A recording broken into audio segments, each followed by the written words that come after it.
LDF ജനങ്ങൾക്ക് മടുത്തിരിക്കുന്നു. 10 വർഷം എന്നൊക്കെ പറയുന്നൊരു വലിയ കാലയളവാണ്. മലയാളിക്ക് അത്ര ഒരു വലിയ സഹനശക്തിയൊന്നുമില്ല. അതുകൊണ്ട് എല്ലാവരും ഞാൻ പറയും, എന്നെ പേലയൊന്നും വെക്കണ്ട, അയാളുടെ ഇടിവെട്ടാട്ട് ചത്തില്ല, പിന്നെ നീയാണോ? KR രമേശ് എന്നായിരുന്നു എൻ്റെ പേര്. പിന്നാണ് എൻ്റെ നാടിൻ്റെ പേരൂടെ എൻ്റെ കൂടെ വെച്ചത്. ഏറ്റവും എനിക്ക് പറയാനുള്ളത്, കിട്ടുന്ന അവസരം എങ്ങനെ പ്രയോജനപ്പെടുത്തുന്നു എന്നുള്ളതാണ് അടുത്ത സ്റ്റെപ്പിലേക്ക് പോകാനുള്ള വഴിയായി മാറും. പുതിയ തലമുറയിൽപ്പെട്ട ഒരാളിനെ വളർത്തിക്കൊണ്ട് വരണം, ഒരു സ്ഥാനം ഏൽപ്പിച്ചാൽ ഭംഗിയായി ചെയ്യും എന്നൊരു ആത്മവിശ്വാസം അവർക്കുണ്ടായിരുന്നു. അതുകൊണ്ടാണ് അവരങ്ങനൊരു അവസരം തന്നത്. കുട്ടിക്കാലത്ത് ഏറ്റവും കൂടുതൽ വായിച്ച ഡിറ്റക്റ്റീവ് നോവലുകൾ, ഒരു രാത്രി പിടിച്ചെന്ന് കറിയും.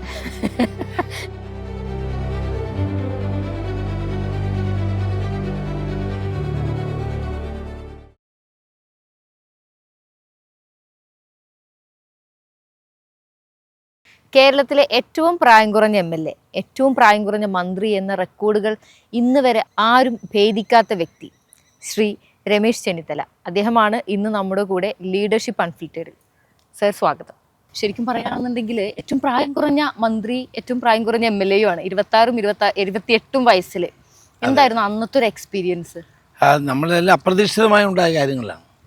25-ാമത്തെ വയസ്സിൽ ഞാൻ KSUവിൻ്റെ പ്രസിഡൻ്റായിരുന്നു.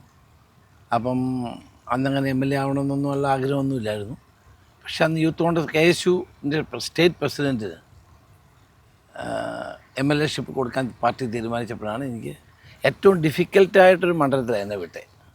എന്നുവെച്ചാൽ കോൺഗ്രസ് സ്വാതന്ത്ര്യം കിട്ടിയതിന് ശേഷം ഒരിക്കലും ജയിക്കാത്ത ഒരു മണ്ഡലത്തിൽ എന്നോട് മത്സരിക്കാൻ പറഞ്ഞു. അതാണ് ഹരിപ്പാട്. 5 തവണ CBC വാര്യർ എന്ന പ്രഗത്ഭനായ CPM നേതാവ് പ്രതിനിധീകരിച്ചൊരു മണ്ഡലമായിരുന്നു. അപ്പം ഞാൻ തന്നെ അന്തം വിട്ടു. ഞാൻ അവിടെ തന്നെ എങ്ങനെ പറയും, എൻ്റെ നാടുമല്ല, തൊട്ടടുത്താണ്, നാടുമല്ല, എനിക്ക് അറിയാൻ വയ്യാത്ത സ്ഥലമാണ്. എന്നാലും പിന്നെ അവിടെ മത്സരിച്ചപ്പം എൻ്റെ എതിരാളികൾ പ്രചരിപ്പിച്ചത് വട്ട് കളിക്കാനുള്ള പിള്ളേരെയൊക്കെ അങ്ങോട്ട് അസംബ്ലി വിടുന്നത് എന്തിനാണ്? വട്ട് കളിക്കാൻ പോകുന്നത്, വട്ടം അറിയാമല്ലോ. അപ്പോൾ അത് കാരണം എല്ലാ സ്വീകരണ സമ്മേളനത്തിലും എനിക്ക് പുന്നയ്ക്കാൻ വട്ടുകൊണ്ടുള്ള മാല, കല്ലുവട്ട് കൊണ്ടുള്ള മാല, എൻ്റെ ശരീരം മുഴുവൻ ഈ മാല അണിയിക്കുകയായിരുന്നു നമ്മുടെ പ്രവർത്തകർ. വട്ട് കളിക്കാൻ പോകുന്ന ആളിനെ എന്തിനാ അസംബ്ലി വിടുന്നുള്ള ചോദ്യത്തിന് പകരമായി അവർ ചെയ്തതാണ്. പക്ഷെ അത് വലിയൊരു അന്നത്തെ വൈറലായി എല്ലായിടത്തും. എനിക്ക് എല്ലാ സ്വീകരണ സമ്മേളനത്തിലും വട്ടുമാലയാണ് എനിക്ക് കിട്ടിയത്. അങ്ങനെ അവിടുന്ന് MLA ആയി. ഇപ്പോഴും എപ്പോഴും എനിക്ക് ഹരിപ്പാടിലെ ജനങ്ങളോട് അതാണ് എൻ്റെ കടപ്പാട്. എന്നെ അതുപോലെ തന്നെ ഇഷ്ടമാണ്. ഇടയ്ക്ക് ഞാൻ 2ാമത്തെ തവണ അസംബ്ലിയിൽ നിന്ന് രാജിവെച്ചിട്ട് ഞാൻ ലോക്സഭ നിന്നു കോട്ടയത്ത്. അപ്പോൾ ആളുകളൊക്കെ, നൂറുകണക്കിന് ആളുകൾ കരഞ്ഞുകൊണ്ടാണ് എനിക്ക് അന്ന് യാത്രയപ്പ് നൽകിയത്.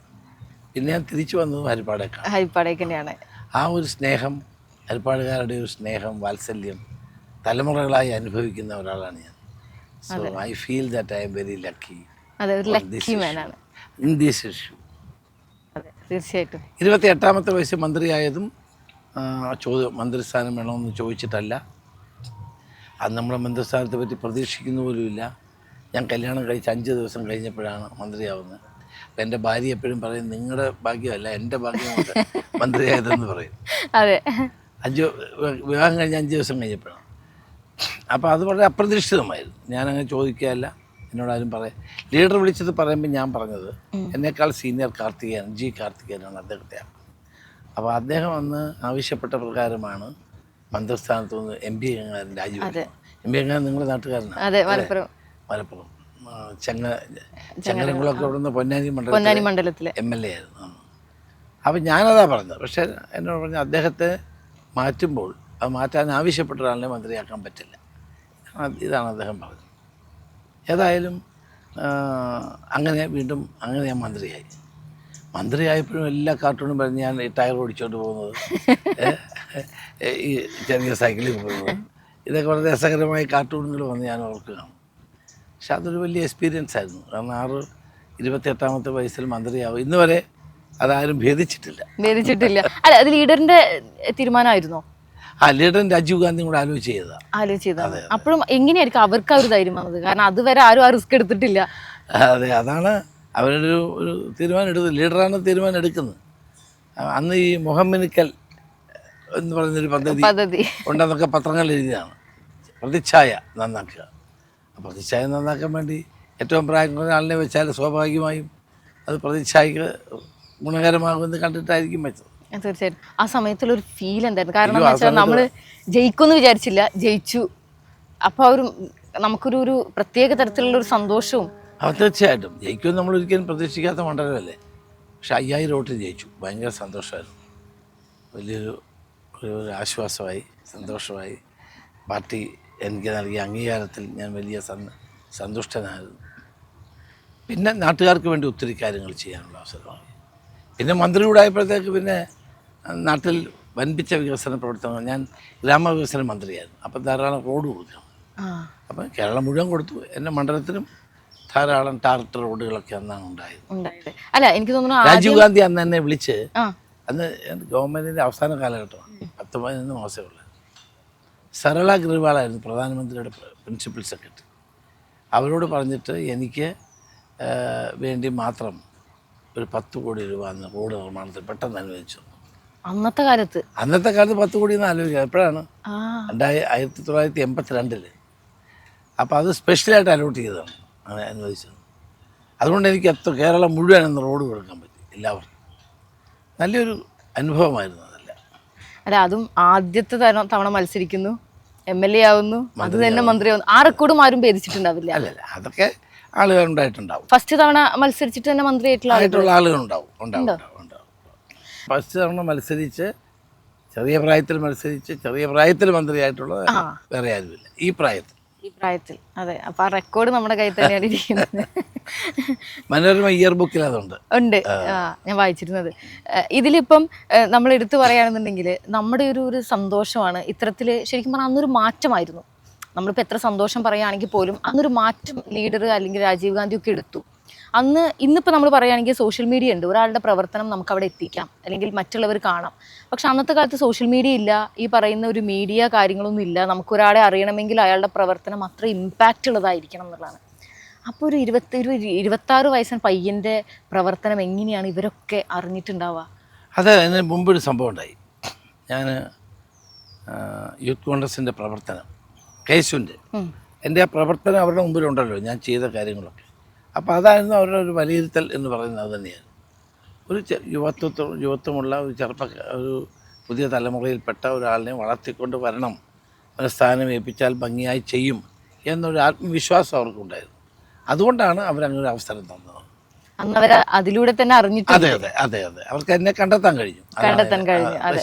ഇന്നിപ്പം സോഷ്യൽ മീഡിയയിൽ നമ്മൾ നോക്കുകയാണെന്നുണ്ടെങ്കിൽ ഒരുപാട് ആളുകൾ ഇതുപോലെ തന്നെ PR, ഏറ്റവും കൂടുതൽ ഇപ്പോൾ വിവാദമായിട്ട് നിൽക്കുന്ന ഒരു കാര്യം കൂടെ, PR ആയിട്ട് ഒരുപാട് കാര്യങ്ങൾ ചെയ്യുന്നുണ്ട്. അപ്പോൾ ഇപ്പം സാറിന് തോന്നുന്നുണ്ടോ, അപ്പം അങ്ങനെയാണെങ്കിൽ ഒരുപാട് ആളുകൾ ഇതുപോലെ ചെയ്യുമ്പം റിയൽ ആയിട്ടുള്ള ഒരു നേതാവിനെ കണ്ടുപിടിക്കാനായിട്ട് നമുക്ക് സാധിക്കുന്നുണ്ടെന്നുള്ളത്? ഇന്നിപ്പോൾ PR വർക്കിലൂടെയും അതുപോലെ സോഷ്യൽ മീഡിയയിലൂടെയുമാണ് നേതാക്കന്മാരെ കണ്ടെത്തുന്നത്. നമ്മളൊന്നും അങ്ങനെ ആയിരുന്നില്ല. അന്ന് ഇതൊന്നും ഇല്ലാത്ത കാലമാണ്. നമ്മളൊക്കെ സാധാരണ കുടുംബത്തിൽ വന്നവരാണ്. എൻ്റെ അച്ഛനും അധ്യാപകനാണ്, സാധാരണ കുടുംബം. അപ്പം അങ്ങനെ ഒരു ഗ്രാമപ്രദേശം അവിടെ നിന്ന് വളർന്നു വരുന്ന ഒരാളാണ്. അപ്പം അത് പാർട്ടി നൽകിയ ഒരു അംഗീകാരമാണ്. അപ്പം നമ്മളിതൊന്നും പ്രതീക്ഷിച്ച് രാഷ്ട്രീയത്തിൽ വന്നല്ലോ. അപ്പോൾ പക്ഷേ ഏറ്റവും എനിക്ക് പറയാനുള്ളത്, കിട്ടുന്ന അവസരം എങ്ങനെ പ്രയോജനപ്പെടുത്തുന്നു എന്നുള്ളതാണ് അടുത്ത സ്റ്റെപ്പിലേക്ക് പോകാനുള്ള വഴിയായി മാറുന്നത്. നമുക്ക് പാർട്ടി ഏൽപ്പിച്ചു തരുന്ന ഉത്തരവാദിത്വം അതെങ്ങനെ നമ്മൾ നന്നായി നിറവേറ്റാൻ കഴിയും എന്നുള്ളതാണ് ഓരോരുത്തരും ആലോചിക്കേണ്ടത്. അതുകൊണ്ട് എന്നെ ഏൽപ്പിച്ച എല്ലാ ചുമതലകളും സത്യസന്ധമായും ആത്മാർത്ഥമായും നിറവേറ്റാൻ ഞാൻ വേണ്ടി പരമാവധി ഞാൻ ശ്രമിച്ചിട്ടുണ്ട്. അത് നാളെയും ഞാൻ ശ്രമിക്കും. അത്തരത്തിലുള്ള ഒരു കാഴ്ചപ്പാടിലുള്ള നേതാക്കന്മാരെ ശരിക്കും ഇപ്പോഴത്തെ കാലഘട്ടത്തിൽ നമുക്ക് അറിയാനായിട്ട് ഇപ്പോഴത്തെ കാലഘട്ടത്തിൽ പറഞ്ഞാൽ ഇപ്പോൾ എല്ലാം സോഷ്യൽ മീഡിയയ്ക്ക് വേണ്ടി മാത്രമാണ്. പദയാത്ര നടത്താൻ പറഞ്ഞാൽ 5 മിനിറ്റ് പദയാത്ര നടത്തിയിട്ട് അപ്പം തന്നെ റീലിട്ട് സ്ലോ മോഷൻ ഇട്ട്. ഞാനൊക്കെ 41 ദിവസം പദയാത്ര നടത്തിയിട്ടുണ്ട്. എൻ്റെ കാലിൽ തന്നെ 4 തവണ കാലിലെ ഈ തൊലി ഇളകിപ്പോയിട്ടുണ്ട്. 41 ദിവസം കാസർഗോഡും തിരുവനന്തപുരം വരെ എന്നെ കേരള മാർച്ച് ഇന്നും കേരളത്തിലെ യൂത്ത് കോൺഗ്രസ് ഓർക്കുന്നു. അപ്പം നമ്മളൊക്കെ ആ കാലഘട്ടത്തിൽ നടത്തിയ പ്രവർത്തനവും ഇപ്പോഴത്തെ വ്യത്യാസമുണ്ട്. കാരണം അന്ന് ഞങ്ങൾക്കൊന്നും ഇങ്ങനെ യാത്ര ചെയ്യാനുള്ള സൗകര്യങ്ങളില്ല. ബസ്സിലാണ് യാത്ര ചെയ്യുന്നത്. ഇപ്പോഴത്തെ നേതാക്കളൊക്കെ കാറിലല്ലേ യാത്ര ചെയ്യുന്നത്. അന്നൊന്നും അങ്ങനെയില്ല. ഏതെങ്കിലും വീടുകളിൽ പോകുന്നു. കേരളത്തിൽ ഒട്ടുമിക്ക ബസ് സ്റ്റാൻഡിൽ ഞാൻ കിടന്നുറങ്ങിയിട്ടുണ്ട് KSU കാലത്ത്. ഇപ്പോഴും അതുവഴി പോകുമ്പോൾ ഞാൻ ആലോചിക്കും, ഈ ബസ് സ്റ്റാൻഡിൽ ഞാൻ കാണാൻ പേപ്പർ വിരിച്ചുറങ്ങിയ ആളിലും ഞാൻ ആലോചിക്കാറുണ്ട് പിന്നീട് അതുവഴിയൊക്കെ പോകുമ്പോൾ. അപ്പോൾ അന്നത്തെ ഒരു ശൈലി വേറെയായിരുന്നു, ഇന്നത്തെ ശൈലി ഇന്നിപ്പോൾ അതുപോലെ കഴിയേണ്ട ആവശ്യമില്ല, കഴിയേണ്ട കാര്യമില്ല. കാലഘട്ടം ഒരുപാട് മാറി. ഞാൻ ഇപ്പോഴത്തെ ആളെ കുറ്റപ്പെടുത്തുമല്ല, അന്ന് അതായിരുന്നു ആവശ്യം, ഇന്നിപ്പോൾ ഇതാണ്. അപ്പോൾ അതുകൊണ്ട് മാത്രമല്ല അന്ന് ഇതൊക്കെ നമുക്ക് ആളെ കൊണ്ട് കഴിയുള്ളായിരുന്നു. ഇപ്പം അതെല്ലാം മാറിയല്ലോ. ഇന്ന് അന്ന് സോഷ്യൽ മീഡിയ, അന്ന് റേഡിയോ പോലും ഇല്ലാത്ത കാലമാണ്. ഞങ്ങളൊക്കെ ചെറിയ റേഡിയോ കൊണ്ട് നടക്കുമായിരുന്നു വാർത്ത കേൾക്കാൻ. ചെറിയ റേഡിയോ വാർത്ത കേൾക്കാനായിട്ട് വൈകുന്നേരം 6:15 വാർത്ത കേൾക്കുക എന്നുള്ളതാണ് ഏറ്റവും പ്രധാനപ്പെട്ട കാര്യം. അല്ലെ 12:30 റേഡിയോ വാർത്ത കേൾക്കുക. അങ്ങനെ നമ്മൾ വാർത്ത അറിയത്തില്ലല്ലോ. ഇന്നിപ്പോൾ അതല്ലല്ലോ, എല്ലാ ഓൺലൈനിലൂടെ എല്ലാ വാർത്തയും എപ്പോഴും അറിയാമല്ലോ. ഇന്ന് കമ്മ്യൂണിക്കേഷൻ്റെ ഒരു വിപ്ലവം നടന്ന ലോകത്ത് മുഴുവൻ അല്ലേ. അതൊക്കെ നമ്മുടെ ജീവിത രീതിയെ തന്നെ മാറ്റിയിട്ടുണ്ട്. പണ്ടൊരു കാര്യം അറിയണം, നമ്മൾ ഡിസ്റ്റൻസ് നോക്കാൻ ഓടി നടക്കുമായിരുന്നു. ഇപ്പോൾ ഗൂഗിൾ സെർച്ച് ചെയ്താൽ എല്ലാം കിട്ടില്ലേ. പക്ഷേ ഗൂഗിളിലൂടെ കിട്ടുന്ന കാര്യങ്ങളൊക്കെ ഉപരിതലത്തിലുള്ളതാണ്, ഒരു ആഴത്തിലുള്ളതല്ല എന്നുള്ളതാണ് വസ്തുത. അത് പഠിക്കണമെങ്കിൽ നമ്മൾ പുസ്തകങ്ങളെ ആശ്രയിക്കേണ്ടി വരും. ഇന്ന് ഉപരിതലത്തിലുള്ള പഠനം മാത്രമേ നടക്കുന്നുള്ളൂ. ഇന്ന് ഗൂഗിൾ എന്ന് പറയുന്നത് ഒരു ദേവതയെ പോലെയാണ്, ഒരു ദേവത പോലെയാണ്. എല്ലാവരും ഗൂഗിളിൽ നോക്കും, കാര്യങ്ങൾ തെറ്റൊന്നുമില്ല. പക്ഷേ ആഴത്തിലുള്ള കാര്യങ്ങൾ മനസ്സിലാക്കണമെങ്കിൽ നിങ്ങൾക്ക് പുസ്തകങ്ങൾ വായിക്കേണ്ടി വരും, അതുമായി ബന്ധപ്പെട്ട കാര്യങ്ങൾ ആഴത്തിൽ പഠിക്കേണ്ടി വരും. പക്ഷേ ഇന്നത്തെ കാലഘട്ടത്തിൽ സോഷ്യൽ മീഡിയ ഒക്കെ നല്ലത് തന്നെയാണ്, പക്ഷെ അത് ദുരുപയോഗപ്പെടുത്താൻ പാടില്ല. ആളുകളെ ഫോട്ടോ എടുത്ത് ആവശ്യമില്ലാതെ ദ്രോഹിക്കുക, അതുപോലെ തന്നെ ആവശ്യമില്ലാതെ ആളുകളെ പറ്റി മോശം പറയാതെ അല്ലേ, അതൊന്നും ചെയ്യാൻ പാടില്ലാത്ത. പക്ഷേ ഇപ്പോഴത്തെ ഏറ്റവും കൂടുതൽ സോഷ്യൽ മീഡിയ അറ്റാക്ക് നേരിട്ടുള്ള ഒരാളാണ് ഞാൻ. എനിക്ക് പരാതിയൊന്നുമില്ല, അത് ആളുകൾ അവരവരുടേതായ ജോലി ചെയ്യട്ടെ നമ്മൾ കരുതും. പക്ഷേ അതൊക്കെ ചെയ്യുന്നത് ശരിയാണോ എന്ന് ഞാൻ തന്നെ പലപ്പോഴും ആലോചിച്ചിട്ടുണ്ട്. എന്തിനാണ് ഇങ്ങനെ ചെയ്യുന്നത്? ഒരാളെ മോശക്കാരനാക്കാൻ, അല്ലെങ്കിൽ അവർക്ക് അഭിപ്രായം പറയാനുള്ള സ്വാതന്ത്ര്യമുണ്ട്. പക്ഷേ സോഷ്യൽ മീഡിയയിലൂടെ മറ്റുള്ള ആളുകളെ ആക്ഷേപിക്കുന്നത് ശരിയാണോ? അത് വ്യക്തി സ്വാതന്ത്ര്യം ഉണ്ട് എന്ന് കരുതി അങ്ങനെ ചെയ്യുന്നത് ശരിയാണോ എന്ന് ഞാൻ തന്നെ പലപ്പോഴും ആലോചിച്ചിട്ടുണ്ട്. അല്ല, അത്തരം കാര്യങ്ങളിൽ ഗവൺമെന്റിന് എന്തെങ്കിലും തരത്തിലൊരു ഇടപെടൽ നടത്താമായിരുന്നു എന്ന് തോന്നിയിട്ടുണ്ടോ? ചെയ്യുന്നത് ഇപ്പം തന്നെ ഉണ്ട്. അവിടെ കേസ് കൊടുക്കാം. പിന്നെ എന്തൊക്കെ പിന്നാലെ ആർക്കാണ്? ഇപ്പോൾ എനിക്കെതിരായിട്ട് ഏറ്റവും കൂടുതൽ അറ്റാക്ക് ഉണ്ടായിട്ടൊരു കാലഘട്ടങ്ങൾ ധാരാളമുണ്ട്. നമ്മൾ കേസ് കൊടുക്കാൻ പോയാൽ പിന്നെ അതിനേ ഉള്ളൂ സമയം. അതുകൊണ്ട് കേസൊന്നും കൊടുക്കാറില്ല. നമുക്ക് തന്നെ ഇങ്ങനെയാണ്, സാധാരണക്കാർക്കും അത് തന്നെയാണ്. എത്രയോ കുടുംബ ബന്ധങ്ങളെ ശിഥിലമാക്കിയിട്ടുണ്ട്. തീർച്ചയായിട്ടും അനാവശ്യമായ ആളുകൾ ഓരോന്ന് പറഞ്ഞ് പ്രചരിപ്പിക്കുക, പ്രശ്നമുണ്ടാക്കുക, ഇതൊന്നും. അപ്പം അതുകൊണ്ട് ഈ ടെക്നോളജിയുടെ ഈ റെവല്യൂഷൻ മാനവരാശിക്ക് പ്രയോജനം ചെയ്യുന്നതോടൊപ്പം തന്നെ അത് ദോഷം ഉള്ള വശങ്ങളെ മാറ്റാൻ നമ്മളെല്ലാവരും ശ്രമിക്കണം. തീർച്ചയായിട്ടും. ഈ പണ്ടൊക്കെ നമ്മൾ കത്ത് എഴുതുമല്ലോ, ഇപ്പോൾ കത്തിൻ്റെ ആവശ്യമുണ്ട്. മെയിൽ പോലെ മെയിൽ എല്ലാ ലോകത്തിൻ്റെ അതിനും ഇപ്പൊ GPT ഉണ്ട്. ജസ്റ്റ് ഒന്ന് അടിച്ചു കൊടുത്ത് എന്താന്ന് ജസ്റ്റ് ഒന്ന് പറഞ്ഞു കൊടുത്താൽ മതി, ഫുൾ ഡീറ്റെയിൽ വരും. AI മെഷീൻ ലേണിംഗ് ഇതൊക്കെ വലിയ മാറ്റമല്ലേ. അപ്പം മാറുന്ന ലോകത്ത് നമ്മൾ പ്രവർത്തിക്കുമ്പോൾ നമ്മൾ മാറണം. തീർച്ചയായിട്ടും നമ്മളൊക്കെ പ്രവർത്തനം ആരംഭിച്ച കാലത്ത് ഇതൊന്നും ഇല്ലായിരുന്നു, ടെലിഫോൺ പോലും കിട്ടത്തില്ലായിരുന്നു. അപ്പോൾ സ്വാഭാവികമായിട്ട് ചെറുപ്പക്കാരും അതിൻ്റേതനുസരിച്ച് മാറും.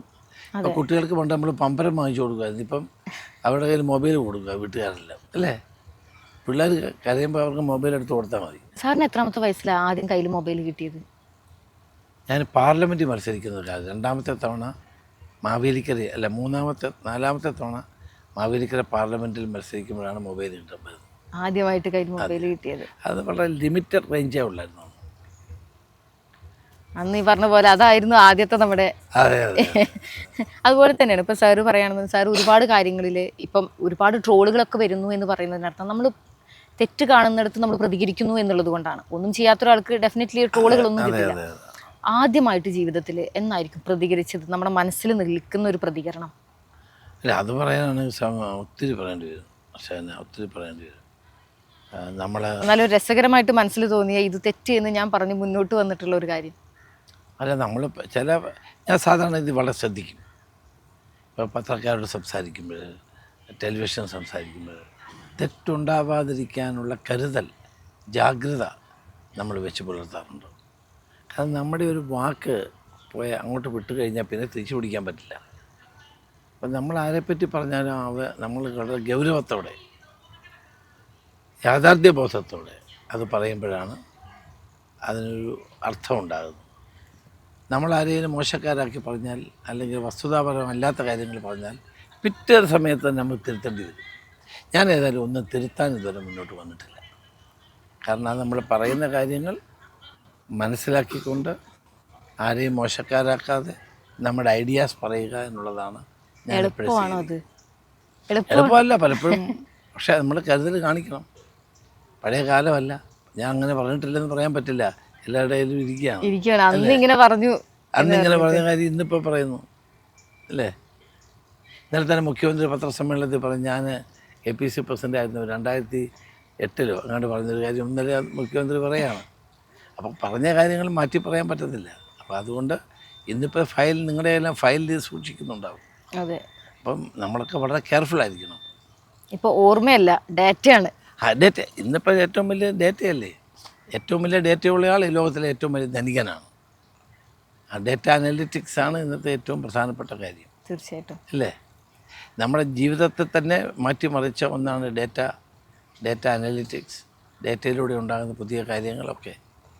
അപ്പോൾ അതുകൊണ്ട് ആ മാറ്റം നല്ലതാണ്, തീർച്ചയായും നല്ലത് തന്നെയാണ്. നല്ല രീതിയിൽ ഉപയോഗിക്കുമ്പോൾ അത് നല്ലതാണ്. അതെ, തീർച്ചയായും. അപ്പോൾ എല്ലാത്തിനും നെഗറ്റീവായിട്ടുള്ള വശം ഉണ്ടാവുമല്ലോ സ്വാഭാവികമായിട്ട്.